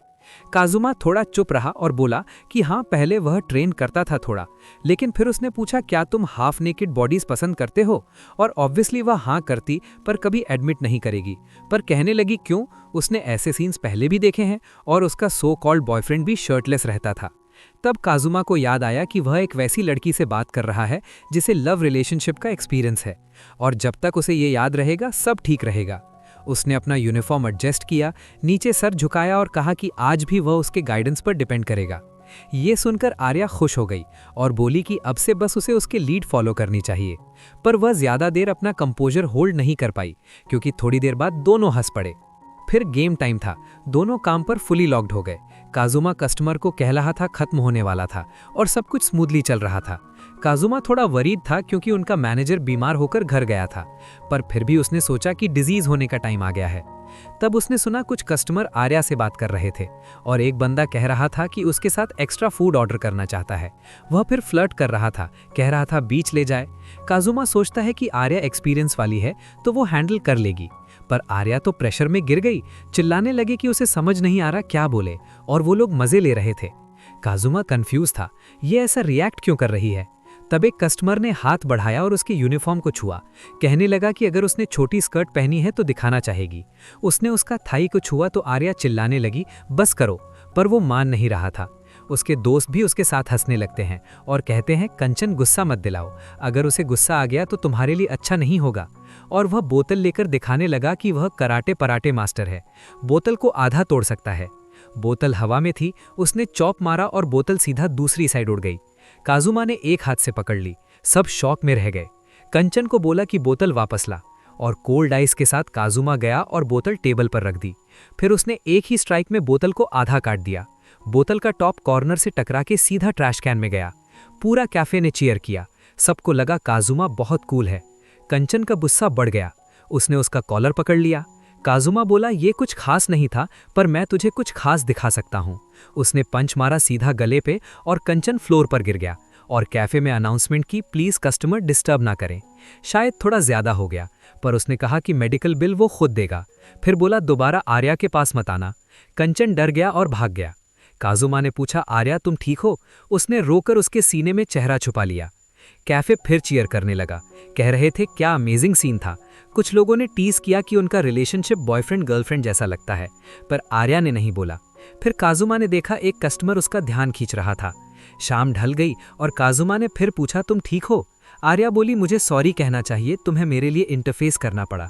पर काजुमा तब तक दूर तक चला गया था, कहकर मैं थोड़ा बाहर जा रहा हूँ, लगता है कस्टमर कुछ भूल गए हैं, और उसके कहने से पहले ही डोर बंद कर दिया। आर्या सोचती है मैं हमेशा से ऐसी क्यों हूँ, अपनी फीलिंग्स कभी कह नहीं पाती। रात हो गई, काजुमा ने कस्टमर को बुलाया, तुम कुछ भूल गए हो। मैं आर्या सोचते हुए साय करते हुए कहती है फिर भी आज काजुमा मतलब इनक्रेडिबल था। स्कूल में तो वो बिल्कुल नोटिसेबल नहीं होता, पर यह काम पे इतना कॉम्पिटेंट कैसे हो जाता है, और ऊपर से उसने उन गुंडों को भी डराकर भगा दिया। कौन है वो एक्चुअल में? सच कहूँ तो मुझे समझ नहीं आता। मोर ओवर वो मेरे जैसे किसी के साथ इतना काइंड क्यों है? और आर्या अपने मन में सोचती है मुझे अपनी फीलिंग्स प्रॉपरली एक्सप्रेस करनी होगी काजुमा को। जब वो वापस आएगा तब मैं सब सच बता दूंगी। दूसरी तरफ काजुमा उस आदमी को पकड़ा हुआ था जो कैफे में आर्या की वीडियो बनाया था सीक्रेट कैमरा से। काजुमा उसे काम बट डेंजरस टोन में कहता है तो ये सब ताकेयाशी की फैमिली का खेल है। हाँ, शायद उस पिक ने तुम्हें ऑर्डर दिया होगा मेरे आसपास की सारी लड़कियों को एलिमिनेट करने के लिए, राइट? वो आदमी घबरा कर कहता है मैं इसका जवाब नहीं दूंगा। काजुमा कोल्ड स्माइल के साथ एक्सपेक्टेड ही था। ताकेयाशी फैमिली का प्राइड, स्ट्रॉन्गेस्ट 10 इलाइट्स का रूमर्स झूठा नहीं लगता। फाइन, वैसे भी मेरे पास तुम जैसे रैट के लिए कोई काम नहीं। लेकिन वो काजुमा के पकड़ से अपने आप को छुड़ा लेता है। काजुमा की आंखें एकदम कोल्ड सीरियस हो जाती है और वो सामने खड़े आदमी को वार्निंग देता है, वापस जाओ और अपने बॉस को कहना कि मेरे आसपास घुसने की कोशिश भी ना करे। वो आदमी घबरा कर बोलता है, तुम सोचते हो मैं ऐसे ही वापस चले जाऊंगा? वो बेचैन सा लग रहा होता है क्योंकि फेल होने का मतलब है अंडरवर्ल्ड में कोई जगह ना मिलना। उसकी सोच एकदम क्लियर होती है, मिशन फेल और एक हाई स्कूल लड़के से इंसल्ट होकर वापस जाऊं, मेरे लिए कोई प्लेस नहीं बची। काजुमा कामली पूछता है, ओ अच्छा, तो फिर तुम क्या करने वाले हो? वो अपने बैग से एक नाइफ निकाल लेता है और काजुमा के तरफ करके बोलता है, अगर मैंने तुम्हें हरा दिया तो मेरा नाम अंडरवर्ल्ड में काफ़ी ऊपर तक चला जाएगा। शायद कोई नया जॉब अपॉर्चुनिटी भी मिल जाए। और एक स्मग स्माइल के साथ वो बोलता है, या फिर रुआ का फेवर जीतने के लिए शायद मैं उस क्यूट मेट को भी हर्ट कर सकता हूँ। काजुमा चुप रहता है, बस ठंडी नज़र से उसे देखता है, बिल्कुल बिना एक्सप्रेशन के। फिर वो काजुमा पर अटैक कर देता है, लेकिन काजुमा इंस्टेंट काउंटर कर लेता है। काजुमा एक मूव में उसका हाथ पकड़ लेता है। वो शौक रह जाता है। काजुमा स्मूथली उसका बैलेंस तोड़ देता है एंड देन उसे ज़मीन पर मुंह के बल गिरा देता है। वो आदमी तो दर्द से करा उठता है। काजुमा सीधा खड़ा है, जैसे ये सब के लिए उसे कोई एफर्ट ही नहीं लगाना पड़ा। काजुमा उस पर अपना पैर रखकर कामली कहता है, इस बार तुम्हें छोड़ देता हूँ। अपना पैर उसके सीने से हटा लेता है। उसे कहता है, ताकयाशी की फैमिली से रिश्ता तोड़ दो, बिल्कुल वैसे ही जैसे मैंने तोड़ दिया। फिर हम कैफ़े के बाहर का सीन देखते हैं। काजुमा कैफ़े के सामने रुकता है। बोर्ड पर क्लोज लिखा होता है। काजुमा सोचता है, जैसा कि मैंने सोचा था, यहाँ मल्टीपल डिवाइसेस लगे हुए हैं। काजुमा कुछ माइक्रो डिवाइस निकालकर नीचे गिरा देता है और अपने पैरों से कुचल देता है। अच्छा हुआ आर्या के नोटिस करने से पहले ही मैंने इन सबको कलेक्ट कर लिया। तभी अंदर से कोई आवाज़ देता है, काजुमा। काजुमा तुरंत रिएक्ट करता है और उस तरफ देखता है। किचन का दरवाज़ा धीरे से खुलता है और आर्या एक ब्राइट सी स्माइल के साथ बाहर आती है। मैंने किचन का सारा क्लीनिंग फिनिश कर लिया। उसकी आवाज़ में वही यूजली एनर्जी होती है। डोर से काजुमा भी अपना काम ख़त्म करके बोलता है, हाँ मैं भी जस्ट फिनिश किया। आर्या टेबल के नीचे तक की सफाई देखकर प्राउडली फील करती है। वाओ, बिल्कुल शाइनी। आर्या हमेशा कहती थी टेबल के नीचे भी क्लीन करना मत भूलना। आर्या उसकी मेहनत देखकर हल्का सा स्माइल देती है और बोलती है, गुड जॉब। आर्या मुस्कुराकर कहती है, मैनेजर जितना परफेक्ट तो मैं नहीं हो पाती, बट स्टिल काफ़ी अच्छा लगता है ना। फिर वो थोड़ा सा झिझक कर काजुमा की तरफ देखती है, हे काजुमा, तुम चाय लोगे? काजुमा सीधा जवाब देता है, श्योर, मैं चाय लेना पसंद करूँगा। किचन की शाम के बाद दोनों कैफ़े के काउंटर पर बैठकर गरम गरम चाय का सीप लेते हैं। आर्या धीरे से पूछती है, काजुमा तुम ये पार्ट टाइम शुरू क्यों किया? काजुमा अपना कप रखकर थोड़ा सा सोचता है, मैं हमेशा उस पिक का ख्याल रखता रहा हूँ, नॉर्मल चीज़ें कर ही नहीं पाया। फिर वो थोड़ा कॉन्फिडेंट होके कहता है, इसलिए सोचा हाई स्कूल स्टूडेंट की तरह कुछ नॉर्मल ट्राई करता हूँ। आर्या उसका जवाब सुनकर थोड़ी हैरान होती है और आर्या काजुमा की बात सुनकर जोर से हंस पड़ती है। तुमने रुआ को सच में पिक बोल दिया? उसकी हंसी में एक इनोसेंस और शौक दोनों होता है। वो अपने आंसू पोंछते हुए बोलती है, तुम शायद दुनिया में इकलौते इंसान होगे जो ताकेयाशी की फैमिली के ग्रैंड चाइल्ड को पिक बुला सकता है। काजुमा उसकी तरफ क्यूरियस नज़र से देखकर पूछता है, वैसे तुम पार्ट टाइम जॉब क्यों करती हो आर्या? तुम्हारे पास तो एक्सपेंसिव ब्रांड के आइटम भी होते हैं, तुम्हें तो मनी प्रॉब्लम भी नहीं है।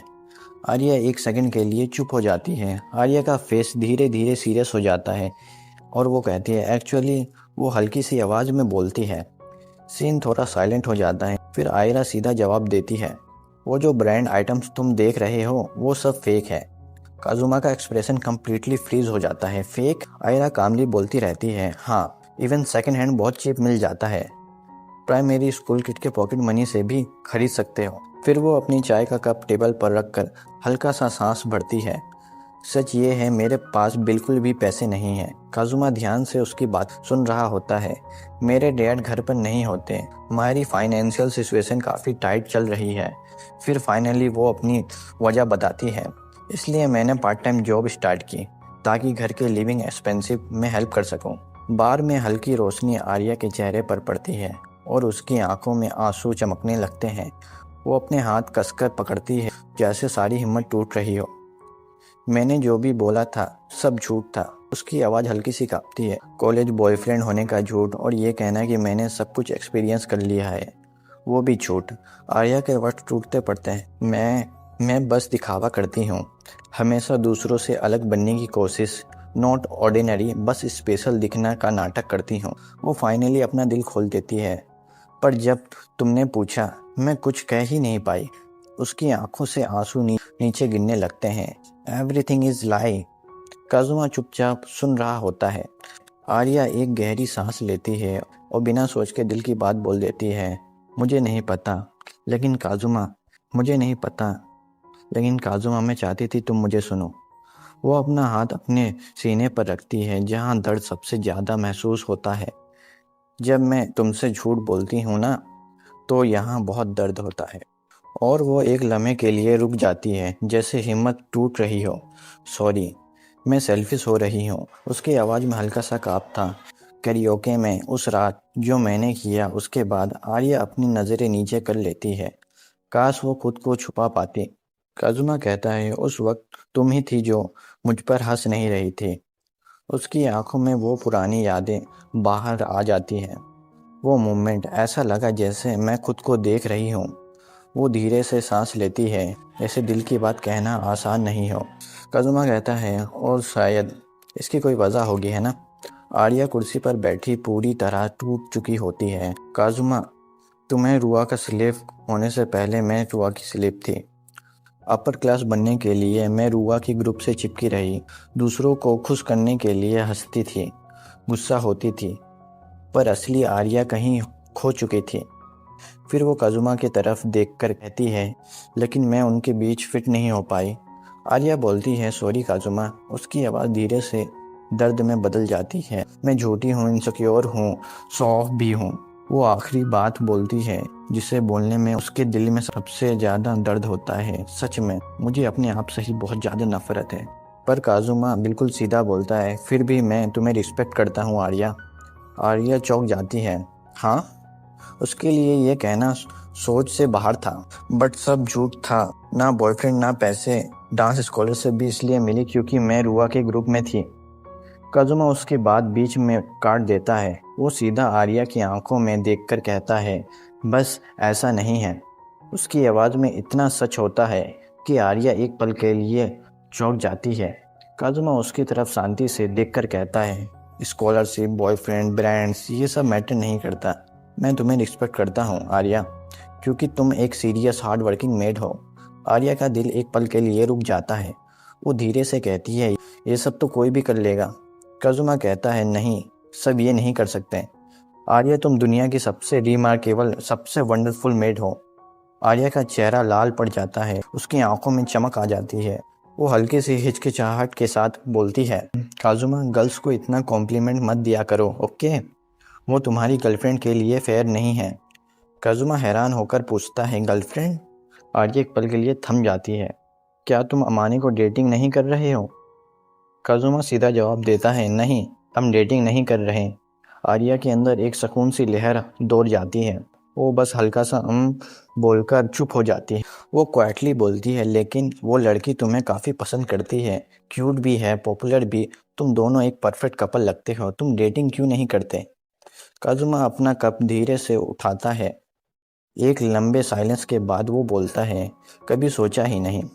बस मैं किसी लड़की को इसलिए पसंद नहीं करने चाहता ताकि लोग मुझे नोटिस करें। आर्या अपने मन में ही कहती है, लो फिर से ये कूल बातें करने लगा। आर्या कहती है, लेकिन अगर तुम डेटिंग नहीं कर रहे हो, अगर ऐसा है तो उसका चेहरा पूरा ब्लश कर रहा होता है। मेरा मतलब मैं, जैसे उसे खुद पर ही यकीन ना हो। काजुमा उसकी तरफ देख रहा होता है। कैफ़े का दरवाज़ा ज़ोर से खुलता है और आर्या और काजुमा दोनों एक साथ शॉक हो जाते हैं। एक टीजिंग सी वॉइस सुनाई देती है और वो रुआ और उसके साथ एक मिस्टीरियस लड़की होती है। रुआ ग्रीटिंग करती है काजुमा को प्यार से काजू कहकर। आगे अपना ड्रामा शुरू करती है। मेरे सर्वेंट का कांटेक्ट करना बंद हो गया था। बगिंग डिवाइस के सारे सिग्नल गायब हो गए थे, जैसे मैंने एक्सपेक्ट किया था मेरे काजुमा से। फिर वो मुस्कुराते हुए आंखों में चमक लेकर कहती है, अब तुम्हें समझ आया? मैं तुम्हारे लिए काफ़ी मेहनत कर रही हूँ काजू। काजुमा इरिटेटेड होके बोलता है, तुम हो क्या? रुआ प्राउडली अपनी तरफ से इशारा करती है, इधर देखो।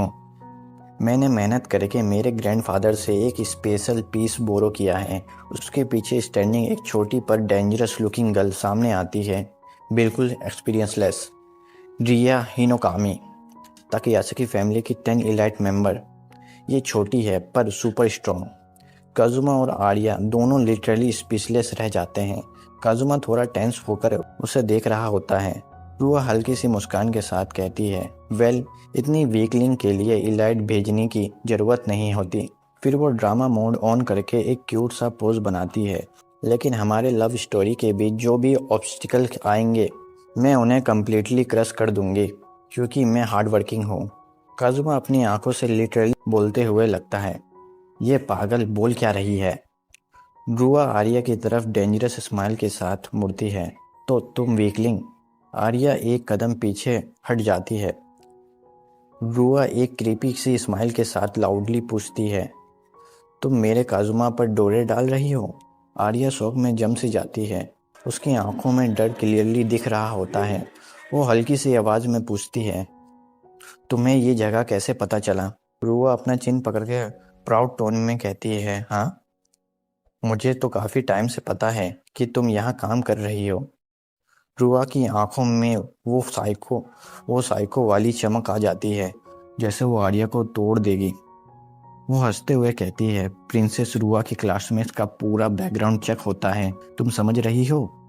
आर्या फ्रीज हो जाती है। रुआ उसकी तरफ झुककर अल्ट्रा स्मक टोन में बोलती है, जो फेक ब्रांडेड आइटम्स तुम अपने पास रखती हो, वो नकली कॉलेज बॉयफ्रेंड वाली स्टोरी सब देख लेती हूँ मैं, क्लिस्टर क्लियर। आर्या की आंखों में शौक भर जाता है। रुआ जरा और क्लोज आके विस्पर करती है, गर्ल्स जो काजू के पास आने की कोशिश करती है, उनसे मुझे एलर्जिक रिएक्शन हो जाता है। फिर वो सीधा आर्या की तरफ हाथ बढ़ाकर उसे अपने पास लाती है और कहती है, ये वॉर है। उसे टीज करते हुए कहती है, और स्कॉलरशिप कैंसिल हो जाएगी ना अब तुम्हारी, या फिर एक्सपेल, कौन जाने। आर्या जमीन पर गिरते हुए बोलती है, नहीं। रुआ हंसते हुए नीचे झुककर आर्या का चेहरा पकड़ लेती है। बताओ आर्या, क्या तुम्हें अब भी काजुमा के पास आना है। आर्या की आंखों में डर, रुआ की आंखों में दीवानगी। कुछ ज़्यादा ही ये वो वाला हो गया, साजिश वाला। रुआ उसकी तरफ पॉइंट करते बोलती है, कैरियोके पर तुमने काजू को कोल्ड नज़रों से देखा था, राइट? और अब काजू के करीब आने की कोशिश। ओ प्लीज़। आर्या का दिल लिटरली ड्रॉप हो जाता है। रुआ और क्लोज आकर कहती है, यू लाइंग वुमेन। काजुमा इंटरफेस करने की कोशिश करता है, बस करो। रुआ उसकी तरफ मुड़कर ग्लेड देती है, काजुमा चुप रहो, ये वुमेन्स की बीच की बात है। काजुमा के सामने वही इलाइट मेंबर आ जाता है जो रुआ के साथ आई थी। रुआ के स्टेप स्लो और थ्रेटिंग होते जाते हैं, जैसे वो आर्या को फिजिकली स्ट्रिप कर रही हो। सच बताऊं आर्या, तुम्हारी वो इमेजिनरी लव स्टोरी, बाइक पर डेट, बॉयफ्रेंड तुम्हें ड्रॉप करने आया, गुड बाय किस, यार ये सब इतना फेक था कि मुझे हंसी आने लगी। आर्या का फेस एकदम रेड हो जाता है, फियर और सेमलेस की वजह से। रुआ एक डरावनी स्माइल के साथ बोलती है, सच कहूँ, तुम्हारा झूठ हंसने लायक था।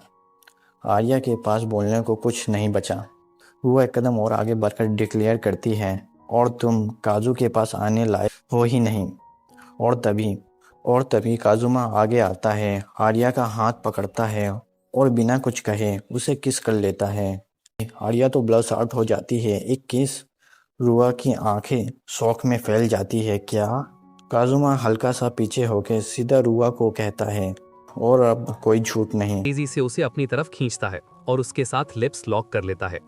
वो किस अचानक था और उसने आर्या को शॉक कर दिया। रुआ एक ट्रॉमेटाइज्ड लुक के साथ देख रही थी, ये सोचते हुए कि उसकी आंखों के सामने अभी क्या हुआ। पर उस किस के साथ काजुमा ने ना सिर्फ आर्या को ब्लश करवाया, बल्कि उसने ये भी इंश्योर कर दिया कि आर्या की किस के बारे में बनाई गई स्टोरीज अब एकदम सच हैं।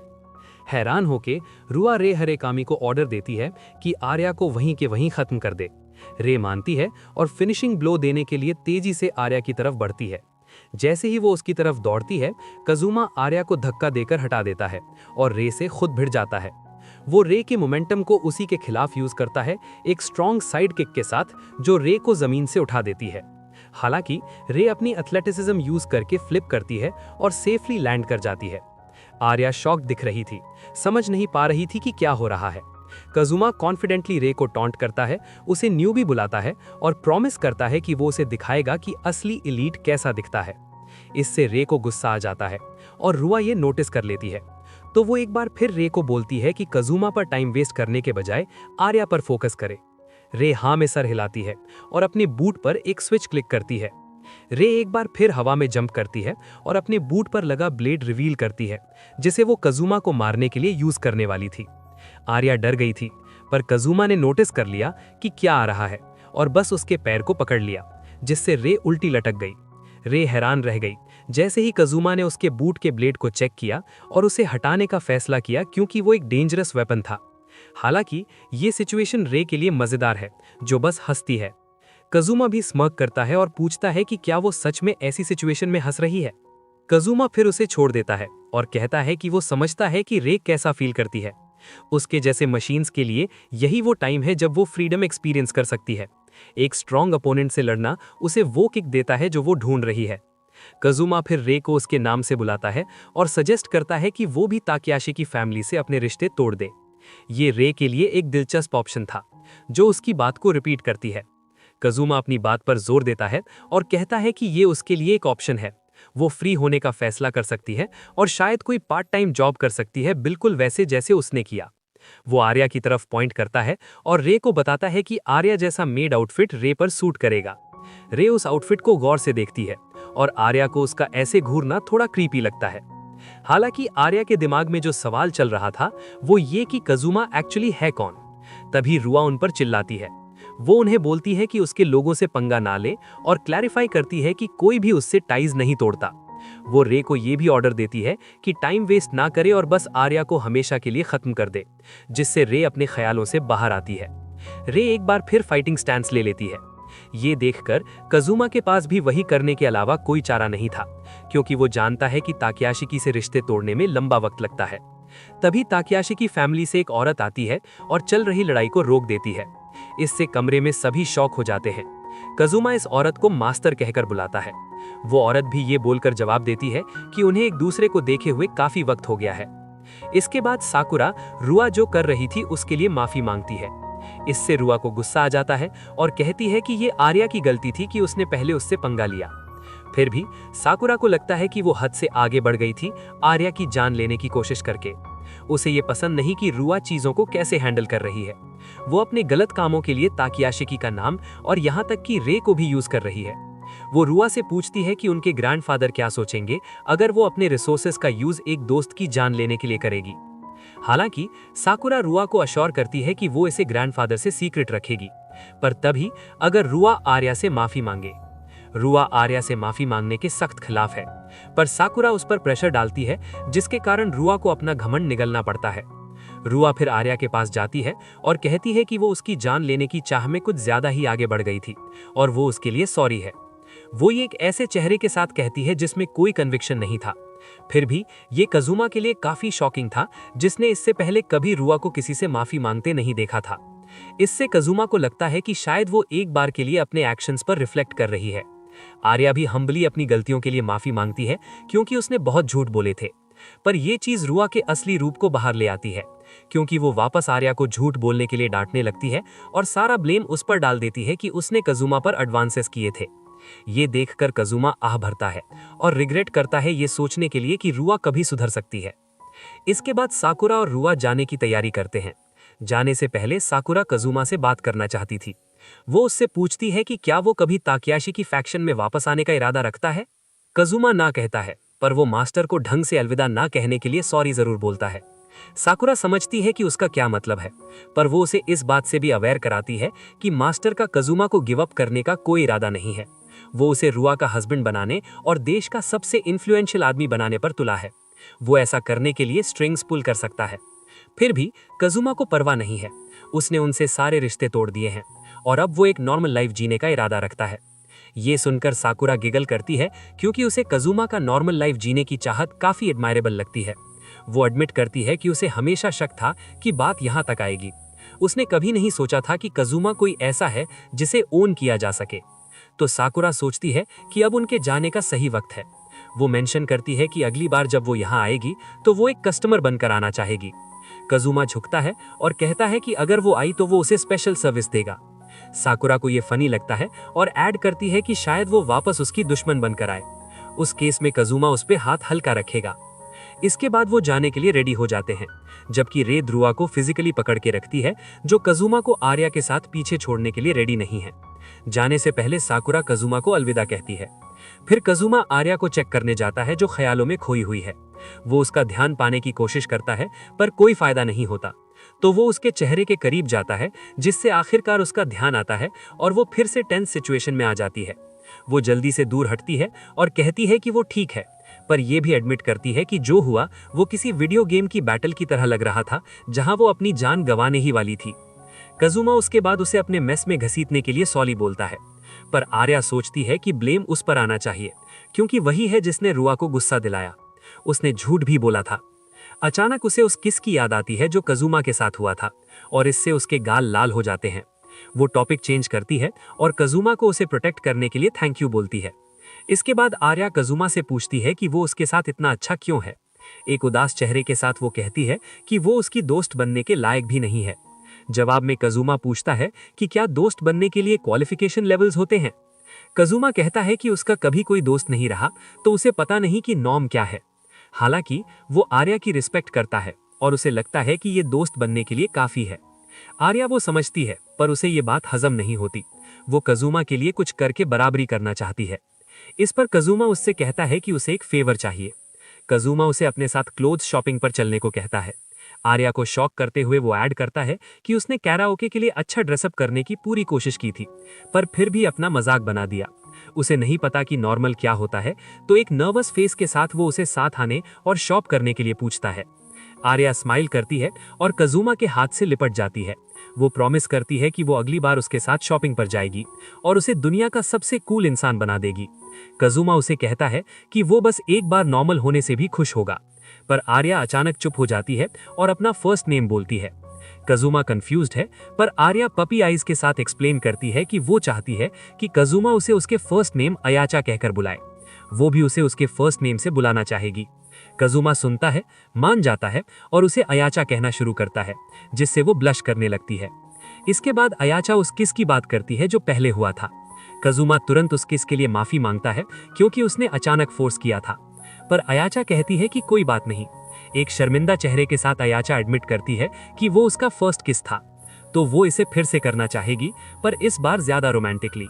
कजुमा हेल्प करने के लिए मान जाता है। कजुमा सॉफ्टली उसका चेहरा पकड़ता है और वो फिर से किस करते हैं।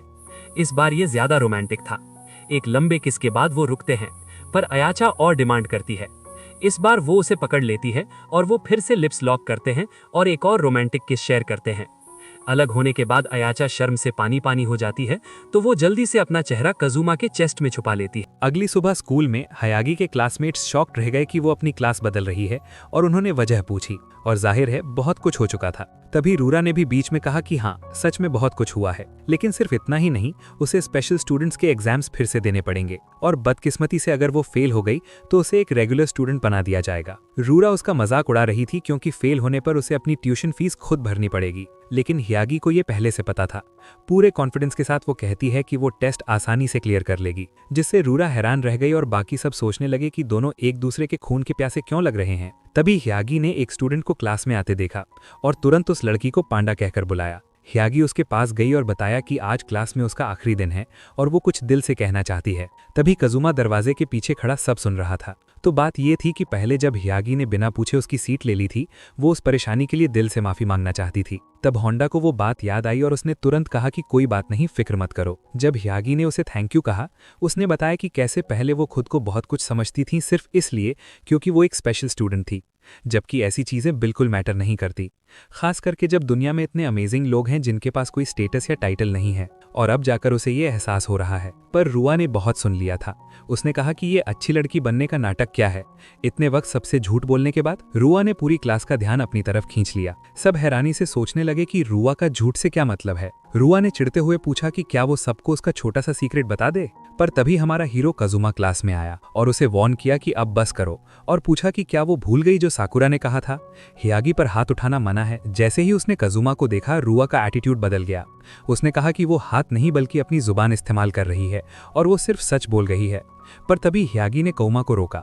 उसने अप्रिशिएट किया कि वो उसके लिए खड़ा हुआ, पर अब वो ठीक है और खुद अपनी बात सबको बताना चाहती है। उसने अपने पुराने क्लासमेट्स की तरफ मुड़कर कहा कि इतने वक्त से वो सिर्फ दिखावा कर रही थी और उसका स्टेटस एक झूठ था। सच ये है कि उसका परिवार बहुत गरीब है और वो बहुत सारी पार्ट टाइम जॉब्स करती है और उसके पास कोई कॉलेज बॉयफ्रेंड भी नहीं है। वो सिर्फ उनसे झूठ बोल रही थी और उसके लिए वो माफी मांगती है। वो रुआ की पॉपुलैरिटी और उसकी पावर से डरती थी, इसलिए हमेशा उसके नखरे उठाती थी ताकि उसकी नजरों में बनी रहे। पर अब वो थक चुकी है। अब से वो रुआ को एक नॉर्मल पर्सन की तरह ट्रीट करेगी। उसने ये भी कहा कि रुआ को बहुत ज्यादा बिगाड़ा गया है, इसलिए वो इतनी एरोगेंट है। ये सुनते ही रुआ गुस्से में फटने वाली थी।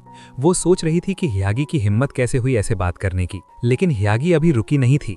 उसने कहा कि रुआ को एक ऐसे दोस्त की जरूरत है जो उसके साथ उतना ही ऑनेस्ट हो जितनी हियागी है। इस बात ने रुआ को अंदर तक हिला दिया। कजुमा भी हैरान था कि इतना सब होने के बाद भी हियागी उससे दोस्ती करना चाहती है। वो सच में बहुत नेक दिल लड़की है। पर एक और बात थी, हियागी का कोमा को छोड़ने का कोई इरादा नहीं था। दोनों रुआ और कोमा कंफ्यूज हो गए। उसने कहा कि वो दोस्त हो सकती हैं, पर वो राइवल्स भी हैं।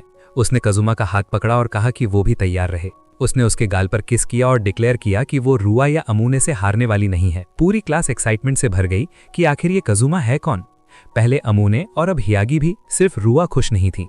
उसे लग रहा था कि वो उसे मार डालेगी। पर उसी रात साकुरा ने फिर याद दिलाया कि मारना मना है। पिछली बार की वजह से वो चुप रही, पर अगर अगली बार ऐसा हुआ तो उसे रिपोर्ट करना पड़ेगा। वो अब रे को भी यूज नहीं कर सकती। रुआ फ्रस्ट्रेशन में चिल्लाई, क्योंकि अगर वो कजुमा के साथ नहीं रही तो अजीब लड़कियां उसे घेर लेंगी। आज उसे गाल पर किस भी मिला। साकुरा ने सजेशन दिया कि दूसरों को नीचे गिराने के बजाय वो काम क्यों नहीं करती जो कजुमा को पसंद हो। शायद तब वो किसी और को देखेगी ही नहीं। रुआ थोड़ी देर के लिए सन्न रह गई और सोचने लगी कि उसे क्या पसंद है। जब साकुरा ने उसे फिर से आवाज दी तो रुआ चिल्लाकर बोली कि उसे समझ आ गया है। वो खुशी खुशी अपने दादाजी से बात करने निकली और साकुरा सोचती रह गई कि क्या वो ठीक है। सीन की शुरुआत एक स्कूल के कमरे से होती है। डोर पर लगे बोर्ड से पता चलता है कि ये स्टूडेंट काउंसिल रूम है। हमें एक बहुत खूबसूरत लड़की दिखाई जाती है जिसके लंबे बाल हैं। वो मुस्कुराते हुए कमरे में एंटर करती है और गुड मॉर्निंग बोलती है। कमरे में बैठे दूसरे स्टूडेंट्स उसे देखकर तुरंत ग्रीट करते हैं और बोलते हैं, गुड मॉर्निंग प्रेसिडेंट कोचो। इससे हमें पता चलता है कि ये लड़की स्टूडेंट काउंसिल की प्रेसिडेंट है, जिसका नाम कोचो है। प्रेसिडेंट कोचो अपनी डेस्क पर बैठ जाती है। उसके सामने एक और लड़की, हयाशी सन, लैपटॉप पर टाइप कर रही होती है। प्रेसिडेंट एक पेपर या फाइल देखते हुए उससे काम के बारे में पूछती है। हयाशी सन, इस बजट प्रपोजल के बारे में? हयाशी सन तुरंत जवाब देती है, यस। सीन उसी स्टूडेंट काउंसिल रूम में आगे बढ़ता है। हमें दिखाया जाता है कि प्रेसिडेंट कोचो एक पोनीटेल वाली लड़की के काम को चेक कर रही है और उसे कुछ गलतियां बताती है। ब्रॉडकास्टिंग क्लब के इक्विपमेंट का खर्चा 2 बार काउंट हो गया है और टी सेरेमनी क्लब का पिछले साल का बचा हुआ फंड इसमें रिफ्लेक्ट नहीं हो रहा है। उन्हें बोलो कि वापस से सबमिट करें। पोनीटेल वाली लड़की थोड़ा हड़बड़ाते हुए बोलती है, जी जी। उसी वक्त एक डार्क हेयर वाला लड़का, किजिमा, प्रेसिडेंट से बात करने आता है। प्रेसिडेंट, पीआर मैगजीन के मैन्यूस्क्रिप्ट के बारे में, आज उसकी डेडलाइन है। प्रेसिडेंट कोचो उसकी बात काटते हुए थोड़ा स्ट्रिक्टली बोलती है, तो तुम्हें ये 3 दिन पहले ही जमा कर देना चाहिए था।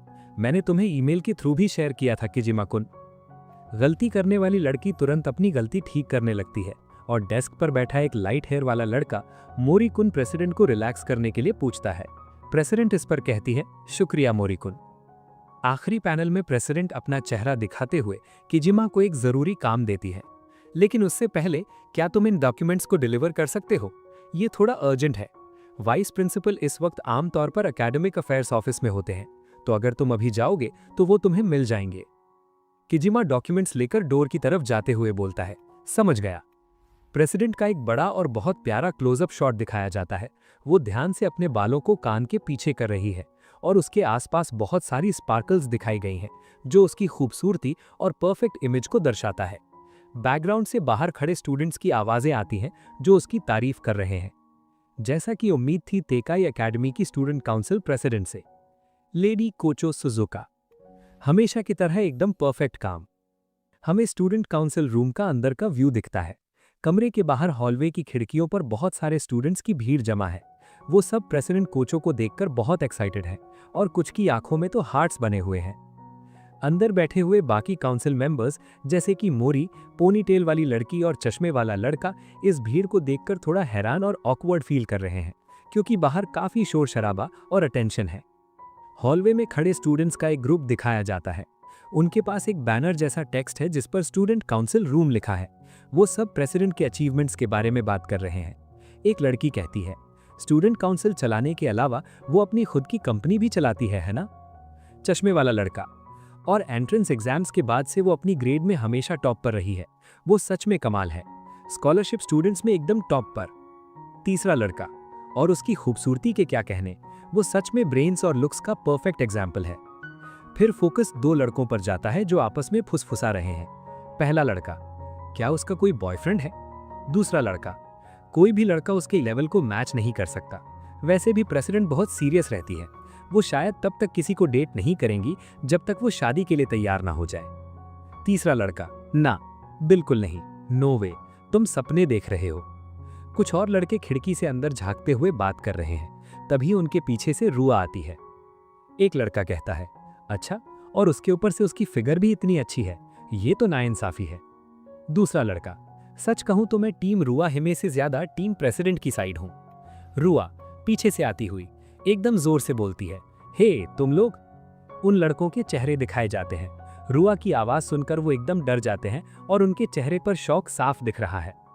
रुआ का पूरा लुक दिखाया जाता है। उसके चेहरे पर एक स्कैरी और गुस्से वाली स्माइल है और उसके बैकग्राउंड में एक खतरनाक ऑरा दिखाया गया है। जिन लड़कों ने उसके बारे में कमेंट किया था वो उसे अपने ठीक पीछे देखकर बुरी तरह डर जाते हैं। लड़के डरते हुए, रुआ हिमे जी, माफ करना। वो डर के मारे वहां से हटने लगते हैं।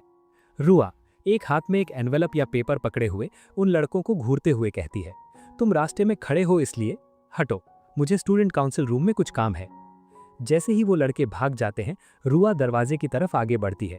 वो थोड़ी चिड़ी हुई लग रही है और धीरे से बड़बड़ा रही है, कितने अनोइंग है।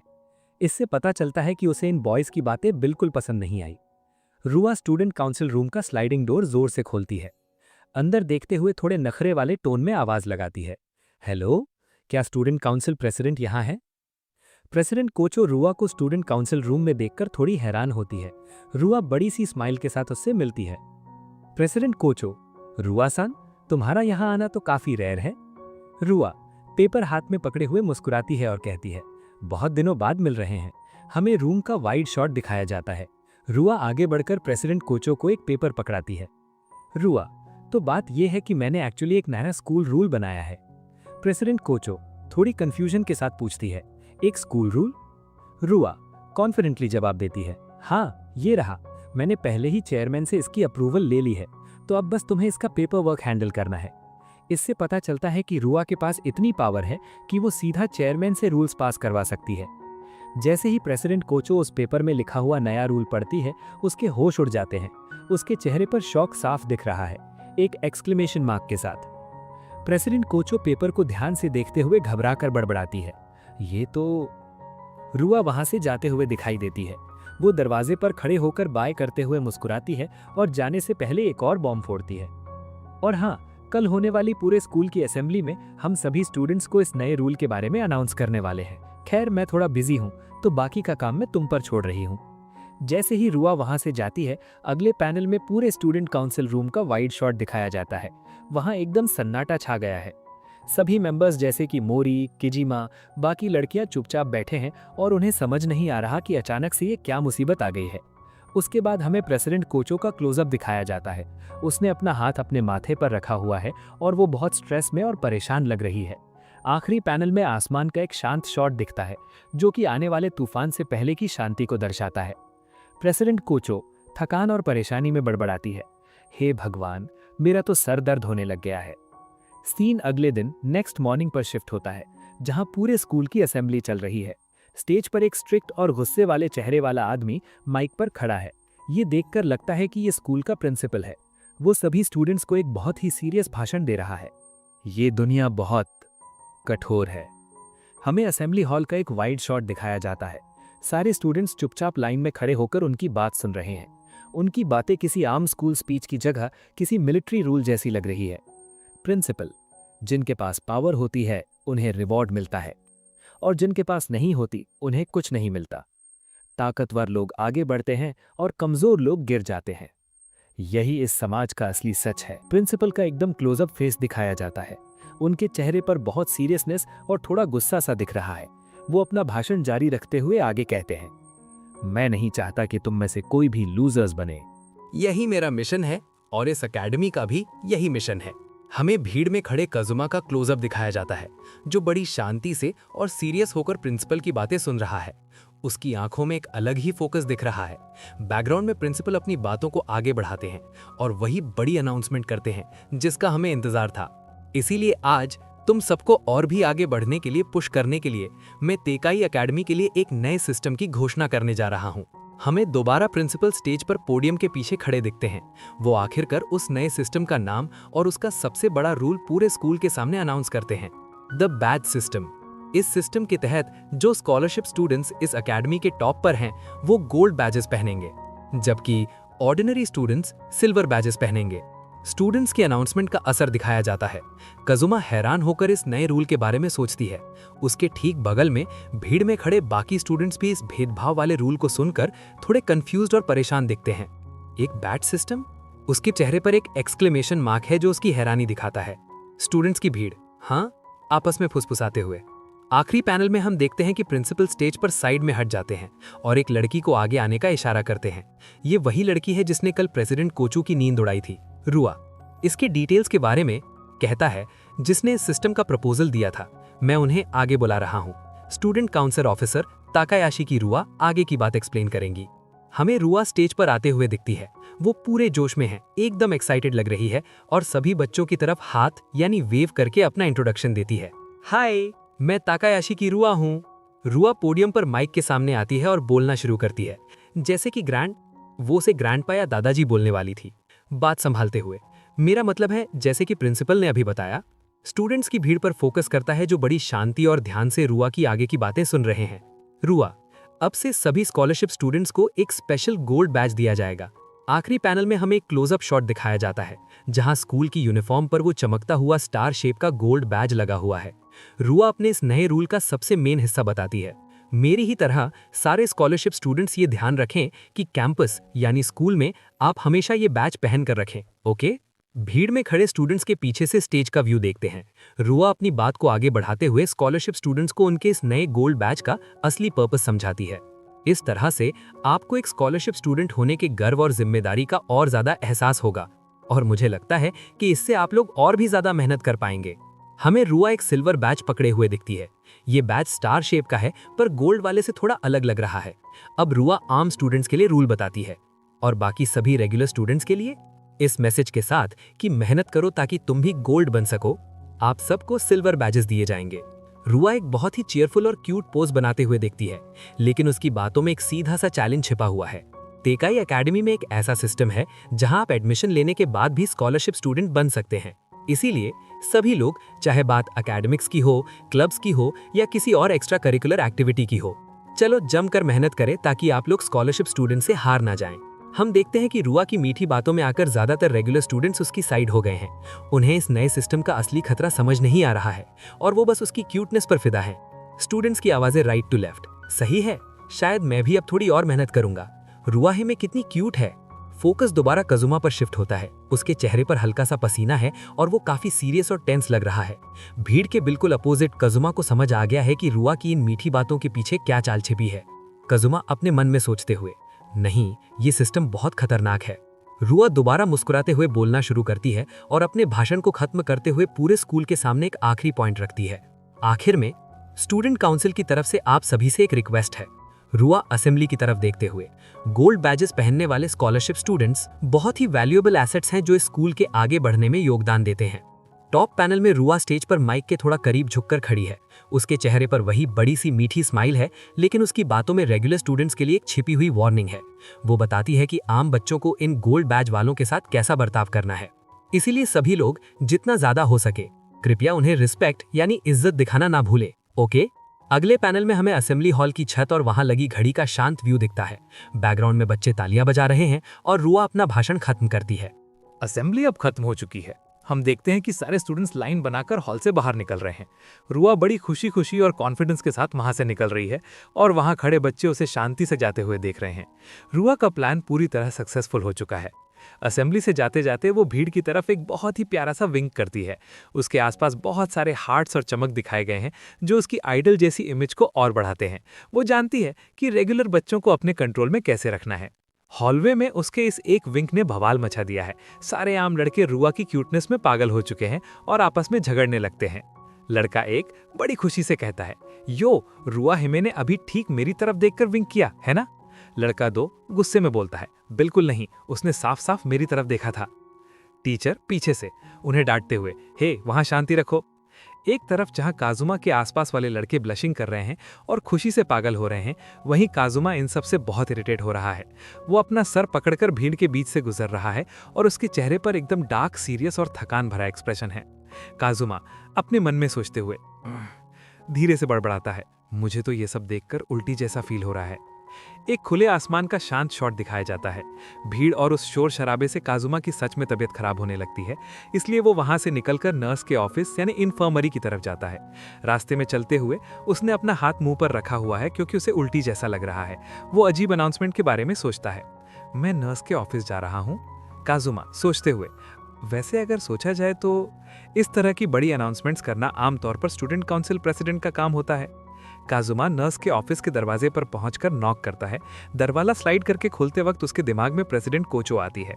काजुमा काफी स्मार्ट है, इसलिए उसे डाउट हो रहा है कि आखिर इतनी समझदार प्रेसिडेंट इस अजीब सिस्टम के लिए कैसे मान गई। काजुमा नॉक करते हुए सोचा, मैं सोच भी नहीं सकता कि प्रेसिडेंट कोचो, उन जैसी शार्प और समझदार इंसान, इस तरह के सिस्टम के लिए हाँ कैसे कह सकती है। काजुमा की आंख का एक एक्सट्रीम क्लोजअप दिखाया जाता है। जैसे ही वो दरवाजा खोलता है और अंदर झांकता है, वो बुरी तरह चौंक जाता है। उसने अंदर कुछ ऐसा देख लिया है जिससे उसके होश उड़ गए हैं। काजुमा का शौक होना बनता था। जैसे ही वो दरवाजा खोलता है, उसे सामने कोई और नहीं बल्कि स्टूडेंट काउंसिल प्रेसिडेंट कोचो मिलती हैं। और सबसे बड़ी बात, वो वहां अपने कपड़े चेंज कर रही होती हैं। हमें एक बहुत ही बड़ा और डिटेल्ड पैनल दिखाया जाता है जहां प्रेसिडेंट हाफ ड्रेस्ड हैं और दरवाजे की आवाज सुनकर एकदम हैरानी से कुरोसे की तरफ देख रही हैं। अगले पैनल में हमें कमरे का वाइड शॉट दिखता है। काजुमा दरवाजे पर खड़ा बुरी तरह घबरा जाता है। उसे यकीन ही नहीं होता कि गलती से उसने क्या देख लिया है। काजुमा घबरा कर बोलता है, माफ करना, सॉरी, मैं अभी यहाँ से चला जाता हूँ। प्रेसिडेंट कोचो पीछे से आवाज लगाती हैं, रुको। सीन वहीं से कंटिन्यू होता है जहां काजुमा डर के मारे भागने की कोशिश कर रहा था, पर प्रेसिडेंट कोचो उसे रोक लेती हैं। उनका चेहरा थोड़ा शैडो में दिखाया गया है, जिससे सीन थोड़ा इंटेंस और सीरियस लग रहा है। अंदर आओ और दरवाजा बंद कर दो। कृपया दूसरी तरफ घूम जाओ। जी।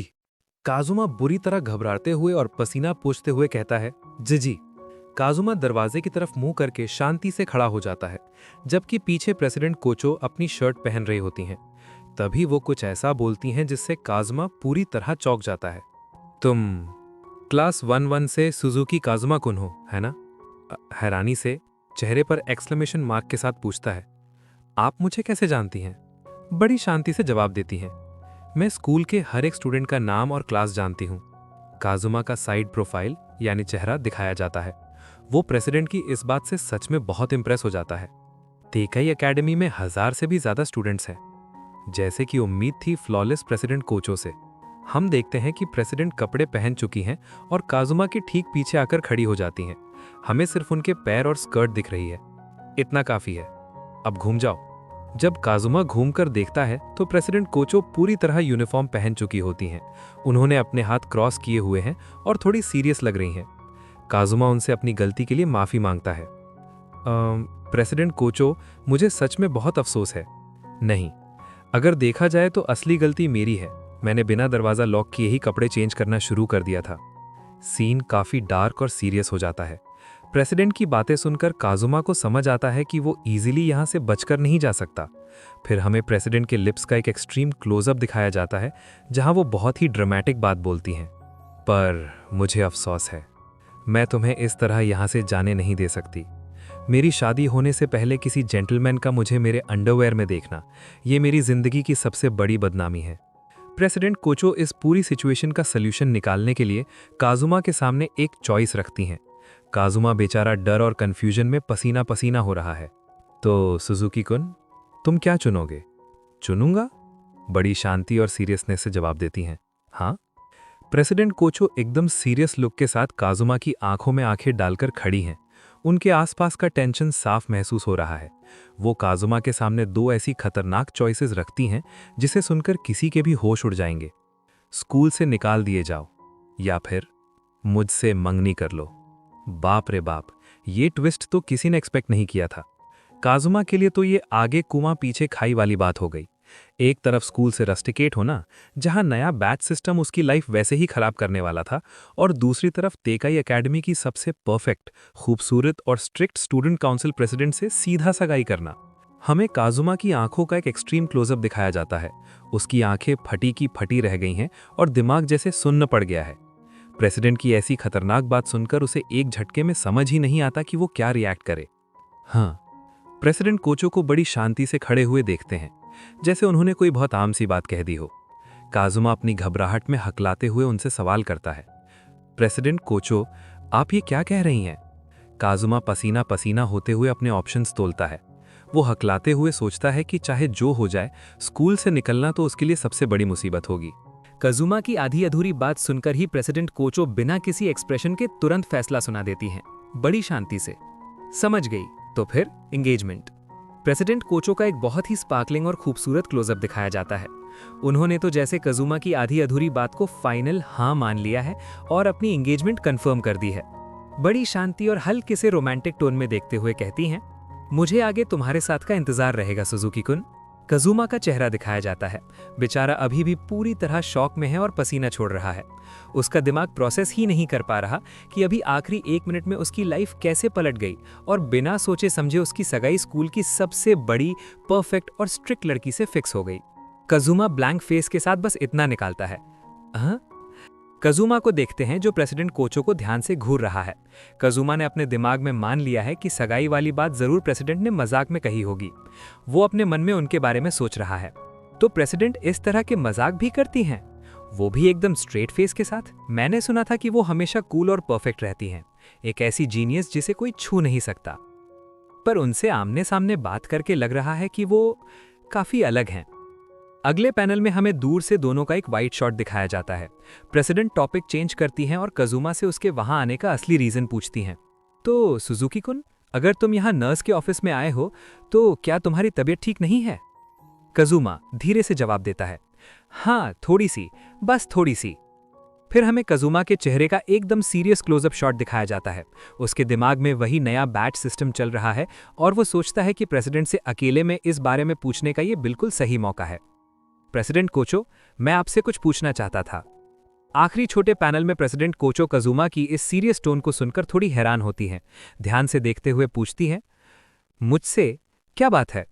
काजुमा आखिरकार वही सवाल पूछता है जो असेंबली के बाद से उसके दिमाग में घूम रहा था।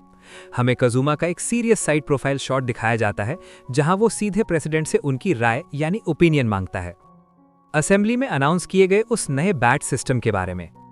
आपका इस बारे में क्या सोचना है प्रेसिडेंट? प्रेसिडेंट इस सवाल को सुनकर थोड़ी हैरान होती हैं।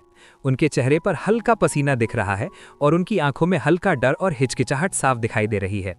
काजुमा उन्हें बहुत गौर से ऑब्जर्व कर रहा है। काजुमा उनकी हालत देखकर समझ जाता है कि वो दिल से इस रूल को पसंद नहीं करती हैं। वो उन्हें समझाते हुए कहता है कि बिना मर्जी के किसी रूल को फॉलो करना कितना बुरा फील होता है। स्टूडेंट्स को एक ऐसे रूल को फॉलो करने के लिए मजबूर करना जिससे आप खुद पूरी तरह सहमत नहीं हैं, ये कोई ऐसी बात नहीं है जिससे किसी को भी अच्छा लगेगा। इसलिए इसमें कोई हैरानी की बात नहीं है कि आपकी तबीयत इतनी खराब हो गई है कि आपको नर्स के ऑफिस आना पड़ा। प्रेसिडेंट कोचो की आंख का क्लोजअप देखते हैं। काजुमा की बातों ने उनके दिल को छू लिया है और वो एकदम शॉक में है कि काजुमा ने उनकी असलियत और उनका दर्द इतनी आसानी से पहचान लिया है। वो स्पीचलेस हैं। काजुमा की बातें सुनकर प्रेसिडेंट कोचो थोड़ी ऑकवर्ड महसूस करती हैं। वो अपनी उंगली से काजुमा की तरफ इशारा करती हैं और बात को पलटने की कोशिश करती हैं। सुजुकी कुन, तुम तो बड़े डराने वाले हो। प्रेसिडेंट को लग रहा है कि काजुमा उनकी काफी करीब आ रहा है और उनकी राज जान रहा है, इसलिए वो तुरंत इस टॉपिक को खत्म करने का फैसला करती हैं। वो मुड़कर जाने लगती हैं। चलो इस बातचीत को यही खत्म करते हैं। प्रेसिडेंट कोचो कमरे का दरवाजा खोलकर बाहर निकलने लगती हैं। जाते जाते वो काजुमा को याद दिलाती हैं कि वो यहाँ क्यों आए थे। तुम्हारी तबीयत ठीक नहीं है ना? मैं नर्स को बुलाकर लाती हूँ। प्रेसिडेंट के वहां से जाने के बाद काजुमा वहीं खड़ा रह जाता है और उनके रिएक्शन के बारे में सोचता है। उसे अब पूरा यकीन हो गया है कि प्रेसिडेंट कोचो भी इस नए सिस्टम के खिलाफ हैं। काजुमा अपने मन में उनका वो रिएक्शन, हाँ प्रेसिडेंट भी इस सिस्टम के खिलाफ हैं, लेकिन वो इसे दिखा नहीं रही हैं क्योंकि चेयरमैन की पोती का अपोज करना बेकार होगा। काजुमा को अब समझ आ रहा है कि इस सब के पीछे असली दिमाग किसका है। रुआ का चेहरा उसके दिमाग में आता है और वो उसे पिग यानी सुअर कहकर बुलाता है। इसका मतलब ये सब उस पिग की करतूत है। आखिर वो क्या प्लान कर रही है? दोस्तों, मुझसे एक बहुत बड़ी गलती हो गई। हिरागी जो है इसके बाल लाइट ऑरेंज है और अब जो प्रेसिडेंट है उनके बाल सिल्वर हैं। मैं माफी चाहता। कुछ ही पल बाद क्लास में वापस आने पर हमारे हीरो का आमना सामना रुआ से हुआ, जिसने मुस्कुराते हुए उसे ग्रीट किया। उसने तुरंत उससे पूछा कि उसने स्कूल असेंबली में उसकी प्रेजेंटेशन के बारे में क्या सोचा। जवाब में उसने थोड़ा समय लिया और जवाब दिया कि ईमानदारी से कहूं तो उसे लगा कि जो सिस्टम उसने प्रपोज किया था वो बहुत बुरा था और उसे तुरंत खत्म कर देना चाहिए। जैसा कि उम्मीद थी, इस कमेंट ने उसे नाराज कर दिया।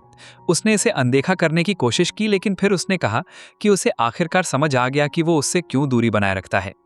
उसने आगे कहा कि उसे बहुत अच्छे से पता है कि वो हमेशा से शाइन करना चाहता था और किसी ऐसे के बगल में होना जिसकी चमक उसके जैसी तेज हो, वो उसे फीका कर देती थी। इसीलिए शायद वो खुद का शाइन चाहता था और उसने अपनी दूरी बनाए रखी ताकि वो उसकी चमक के नीचे न दब जाए। ये वो निष्कर्ष था जिस पर वो पहुंची। एक ऐसा निष्कर्ष जिसे सुनकर मुझे लगता है कि इस लड़की के दिमाग में दो काम करने वाले न्यूरॉन्स भी नहीं हैं। हमारा हीरो ऐसी बकवास सुनकर दंग रह गया। जब उसने अपनी नाटकबाजी जारी रखी, ये कहते हुए कि अब तक वो उसे समझ नहीं पाई थी, उसे विश्वास नहीं हो रहा था कि उसने ये रियलाइज नहीं किया। ये देखते हुए कि वे बचपन से दोस्त थे, उसने समझाया कि उसे ये सब समझ आया साकुरा और उसके दादा के साथ हुई कॉन्वर्सेशन की वजह से, और इसीलिए उसने उस सिस्टम को बनाया था। ये कहने के बाद उसने अपनी जेब में हाथ डाला और एक गोल्ड बैज निकाला। उसने वो उसे ऑफर किया, कमेंट करते हुए कि वो इसे यूज़ कर सकता है क्योंकि उसने इसे उसके लिए बचाकर रखा था ताकि वो सबसे हाईएस्ट रैंकिंग स्टूडेंट्स में शामिल हो सके। उसने जोर दिया कि वो इसे ले ले, लेकिन उसी वक्त उसने उसे नफरत से देखा, उसका हाथ झटक दिया और बैज को ज़मीन पर फेंक दिया, पूरी तरह से उसको रिजेक्ट कर दिया। उसने हैरानी से उसे गिरते हुए देखा और उससे उलझन में पूछा कि वो क्या कर रहा था और वो इसे इस तरह रिजेक्ट क्यों कर रहा था। उसने जवाब दिया कि शायद उसे समझ नहीं आया कि वो सिर्फ एक नॉर्मल लाइफ जीना चाहता था। उसे किसी हायर रैंक में आने के लिए कोई बेकार सा बैज नहीं चाहिए, उसे उसका स्टूपिड बैज नहीं चाहिए। इस पर पूरी तरह से घबराकर उसने पूछा कि इसका क्या मतलब था। परेशान होकर उसने सवाल किया कि वो ऐसा क्यों कर रहा था जब उसने इस सिस्टम को लागू करने के लिए इतनी तकलीफ उठाई थी, सिर्फ उसके लिए, यहाँ तक कि अपनी जिंदगी में पहली बार खुद को जलील किया। उसने गुस्से में आगे कहा कि अगर यही होने वाला था तो वो पक्का करेगी कि उसे एक गोल्ड बैज नहीं मिलेगा, एक सिल्वर बैज भी नहीं, और उसे स्कूल में एक ऐसा व्यक्ति बना देगी जिसके पास कोई बैज नहीं होगा। हीरो बिना किसी दिलचस्पी के उसके पास से गुजर गया और जवाब दिया कि उसे कोई फर्क नहीं पड़ता, कि ये ठीक है और वो जो चाहे वो कर सकती है। चिढ़कर उसने उसे एक इडियट कहा और कहा कि उससे बात समझना नामुमकिन है, एक ऐसी बात जो उसके मुंह से सुनकर मुझे हैरानी हुई। रुआ ने अपनी तरफ से उस पर चिल्लाया कि बाद में पछताते हुए उसके पास रोते हुए मत आना। इस बातचीत के 2 हफ्ते बाद जब वे एक साथ खा रहे थे, एक आदमी ने हीरो से चिंता के साथ कहा कि हाल ही में स्कूल में चीजें अजीब लग रही हैं। उसने जवाब दिया कि उसने भी इस पर ध्यान दिया था। एक लड़की ने समझाया कि बैज वाले स्टूडेंट्स को स्पेशल ट्रीटमेंट मिल रहा था, लोअर रैंक वाले स्टूडेंट्स उनके लिए अपनी सीट्स और सबसे अच्छी जगह छोड़ रहे थे, और अगर किसी टीचर ने उनमें से किसी को सोते हुए देखा तो वे उन्हें डांटते नहीं थे। ये साफ था कि पक्षपात और स्कॉलरशिप स्टूडेंट्स और रेगुलर स्टूडेंट्स के बीच का स्टेटस गैप पहले से और खराब हो गया था। इस पर हीरो ने कमेंट किया कि ये सब उस बैच सिस्टम के कारण था, जैसा कि उसे डर था। लड़की ने पूछा कि उसका क्या मतलब था और उसने उससे पूछा कि क्या उसने कभी स्टैनफोर्ड प्रिजन एक्सपेरिमेंट के बारे में सुना था। उसने कहा नहीं। तो उसने समझाया कि ये एक एक्सपेरिमेंट साइकोलॉजी स्टडी था जिसमें लोगों के एक ग्रुप को रैंडमली 2 रोल्स में डिवाइड किया गया था, कैदियों और गार्ड्स में, एक नकली जेल के अंदर उनके बिहेवियर को नोटिस करने के लिए। भले ही वे सब आम लोग थे, गार्ड्स तानाशाह बनने लगे और गाली गलौज करने लगे, जबकि कैदी दब्बू, बेचैन और तनावग्रस्त बन गए। सबसे हैरान करने वाली बात यह थी कि यह बदलाव सिर्फ कुछ ही दिनों में आया। एक्सपेरिमेंट को तय समय से पहले ही रोकना पड़ा क्योंकि हालात बहुत गंभीर हो गए थे और पार्टिसिपेंट्स पर मेंटली असर पड़ने लगा था। ये इतना खतरनाक हो गया था कि रिपोर्ट्स के अनुसार गार्ड्स चाहते थे कि ये जारी रहे, जिससे पता चलता था कि वे उस अनुभव और कैदियों को परेशान करने के आदी हो गए थे। ये कहानी सुनकर लड़की घबरा गई और डरते हुए पूछा, ये सोचते हुए कि कुछ ऐसी ही चीज स्कूल में भी हो सकती थी। हीरो ने जवाब दिया कि ये बिल्कुल वैसा नहीं होगा। हालांकि एहसास पहले से काफी मिलता जुलता था। स्टूडेंट्स को पहले से ही स्कॉलरशिप और इरेगुलर स्टूडेंट्स में बांटा गया था। जो लोग कंट्रोल में थे वो स्कॉलरशिप स्टूडेंट्स थे। ये फर्क बड़ी मुश्किल से नजर आता था, लेकिन उस सिस्टम के लागू होने से ये साफ दिखने लगा था। कहानी सुनने के बाद लड़की के चेहरे पर चिंता दिख रही थी और हीरो ने ये देखकर कि उसने क्या कर दिया है, माहौल हल्का करने की कोशिश की। हीरो ने आगे कहा कि एक्सपेरिमेंट के बारे में कुछ और भी था। सालों बाद ये पता चला कि प्रोफेसर इंचार्ज ने खुद जेलर के तौर पर काम किया था और गार्ड्स को इंस्ट्रक्शंस दिए थे कि वे कैदियों के साथ वैसा बर्ताव करें। मुस्कुराते हुए उसने लड़की से कहा कि शॉर्ट में कहूं तो ऊपर से बिना दबाव के बातें इतनी आगे नहीं जाएंगी। इस कमेंट से वो थोड़ी शांत हुई। उसने कहा कि यह अच्छी बात है, जबकि हीरो चुप रहा और इस बात को छुपा लिया कि अगर इस बार किसी पावर वाले इंसान ने अत्याचार का ऑर्डर दिया तो सब कुछ उस तरह ही खत्म हो सकता है। उसने इसका जिक्र नहीं किया ताकि उसे डर न लगे। उसी वक्त हीरो ने टॉपिक बदला और उससे पूछा कि वो बैज क्यों नहीं पहन रही थी अगर वो एक स्कॉलरशिप स्टूडेंट थी। आगे उसने कहा कि अगर वो उसके लिए ऐसा कर रही थी जो कि उसके पास नहीं था तो उसे इसकी फिक्र नहीं करनी चाहिए, क्योंकि वो चीजें उसे मायने नहीं रखती। उसने जवाब दिया कि ऐसा नहीं था और थोड़ी अनकंफर्टेबल होकर कबूल किया कि डिस्ट्रीब्यूशन में कुछ गड़बड़ हो गई थी और कि उसे अब तक अपना नहीं मिला था। ये सुनकर हीरो के अंदर बहुत गुस्सा उठने लगा। वो इतना भी बेवकूफ नहीं था कि ये बात समझ ना पाए कि इसकी पूरी संभावना उस सुअर द्वारा लिए गए बदले के रूप में हुई थी, क्योंकि उसने बैज लेने से इनकार कर दिया था। ये सोचते हुए उसने लड़की से माफी मांगी, ये कहते हुए कि शायद ये उसकी गलती थी कि उसे वो नहीं मिला। तुरंत इसके बाद वो खड़ा हुआ और कहा कि वो अभी उस सुअर से बात करने जाएगा। अमीन ने उसे रोका, ये कहते हुए कि वो ऐसा ना करे। हीरो ने जोर दिया कि उसे इसे यूज करना चाहिए, लेकिन उसने मजबूती से उससे कहा कि वो चाहे कुछ भी हो ऐसा नहीं करेगी। इससे हीरो को हैरानी हुई, जिसने उससे क्यों पूछा। मुस्कुराते हुए उसने समझाया कि अगर वो ऐसा करती है तो वो उसके साथ जोड़ी नहीं बना पाएगी। उसने आगे कहा कि वे चीज़ें उसके लिए मायने नहीं रखती थीं। वो अच्छी तरह से जानता था कि वो हमेशा से अकेली थी और अब उसके लिए जो सबसे ज़्यादा मायने रखता था वो कुछ और था, उसके साथ ज़्यादा से ज़्यादा वक्त बिताना। उसके लिए ये कहीं ज़्यादा मायने रखता था क्योंकि वो उसका मसीहा था, जिसने उसे उस अंधेरे की जगह से बाहर निकाला था। जैसे ही वो बोली उसकी आवाज़ और धीमी हो गई, लगभग एक फुसफुसाहट की तरह, और वो हीरो के और करीब आ गई, जो हैरान होकर सिर्फ उसका नाम ले सका। अमीन आगे बढ़ती रहीं और करीब, साफ तौर पर शर्माते हुए, जब तक कि उनके होंठ लगभग छू नहीं गए। लेकिन ठीक उसी वक्त एक नोटिफिकेशन की आवाज़ बजी, जिसने उसे चौंका दिया और शर्मिंदा कर दिया।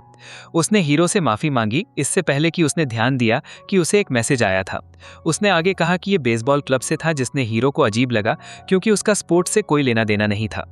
उसने समझाया कि उन्होंने पहले उसे अपनी कॉन्टैक्ट इन्फॉर्मेशन देने के लिए मजबूर किया था और वो इनकार नहीं कर पाई थी। उसने मैसेज को देखा और हीरो को बताया कि वे उसे स्कूल के बाद मिलने के लिए कह रहे थे, कुछ बात करने के लिए। हालांकि उसे नहीं पता था कि ये किस बारे में था। ये सुनकर हीरो ने सोचा कि बेसबॉल क्लब का लीडर वही घमंडी असानो था, जिसे जाहिर तौर पर अमीन पसंद थी, और शायद वो बस अपनी फीलिंग्स कन्फेस करना चाहता था या ऐसा ही कुछ। उसी वक्त लड़की ने उसकी बात काटी और पूछा कि क्या जब वो देखने जाएगी कि उन्हें क्या चाहिए, उसके बाद वे एक साथ घर जा सकते थे। उसने आगे कहा कि हाल ही में वो उसके साथ वक्त नहीं बिता पा रही थी और अब एक अच्छा मौका था क्योंकि वो फ्री थी। हीरो ने हाँ में सर हिलाया, ये कहते हुए कि ये उसके लिए खुशी की बात होगी, और उसने आगे कहा कि उसके पास अपने पार्ट टाइम जॉब से बचा हुआ बाकी का दिन फ्री था। इस तरह उन्होंने उसी दिन शाम 4 बजे मिलने का फैसला किया। इस तरह दिन आगे बढ़ता गया जब तक वक्त नहीं आया, यहाँ तक कि 10 मिनट और गुजर गए। हीरो को अजीब लगा कि लड़की एंट्रेंस पर उससे पहले क्यों नहीं आई थी, क्योंकि आमतौर पर जब वे मिलने का प्लान बनाते थे तो वो बहुत पंक्चुअल रहती थी। एक सेव के तौर पर उसका मोटो था कि समय की पाबंदी ना होना क्रेडिबिलिटी को कम करता है, इसीलिए वो पहले कभी उससे मिलने में लेट नहीं हुई थी। उसने सोचा कि शायद उस लड़के का कन्फेशन लंबा खिंच गया होगा, शायद वो हिचकिचा रहा था या ऐसा ही कुछ। फिर भी उसने सोचा कि प्रिकॉशन के तौर पर उसे कुछ तैयारी कर लेनी चाहिए। इसी वक्त उसने अपने फ़ोन पर एक टेक्स्ट मैसेज लिखा। इस बीच स्कूल के अंदर एक लड़की की आवाज़ आई जो उन्हें रुकने के लिए चिल्ला रही थी, और जैसा कि उम्मीद थी ये अमीन थी जो उसे घेरे हुए लड़कों से कह रही थी कि उसे घर जाना है। जवाब में असानो ने उसके शैतानी मुस्कान के साथ उसके कंधे पर हाथ रखा और उससे कहा कि उनकी बात अभी पूरी नहीं हुई थी। उसने आगे कहा कि ये एक बुरी डील नहीं थी और उससे सुनने और वही करने को कहा जो वे कह रहे थे। लड़की ने इनकार कर दिया और रोने की कगार पर उसने हीरो से उसकी मदद करने की विनती की। इस बीच स्टूडेंट काउंसिल रूम में प्रेसिडेंट ने कपड़े बदलने से पहले पर्दे गिराने और दरवाज़ा लॉक करने का ध्यान रखा, क्योंकि वो पिछली बार जो हुआ उसे दोबारा नहीं होने देना चाहती थी। जैसे ही उसने ये कहा, एक नोटिफिकेशन की आवाज़ ने उसके लैपटॉप पर एक मैसेज आने का इशारा किया। ये स्टूडेंट काउंसिल इनबॉक्स में एक मैसेज था। जब उसने देखा कि यह हमारे हीरो सुजुकी काजुमा की तरफ से था, तो उसने मैसेज को शक की नज़र से देखा और सोचा कि आखिर वो लड़का क्या करने की कोशिश कर रहा था।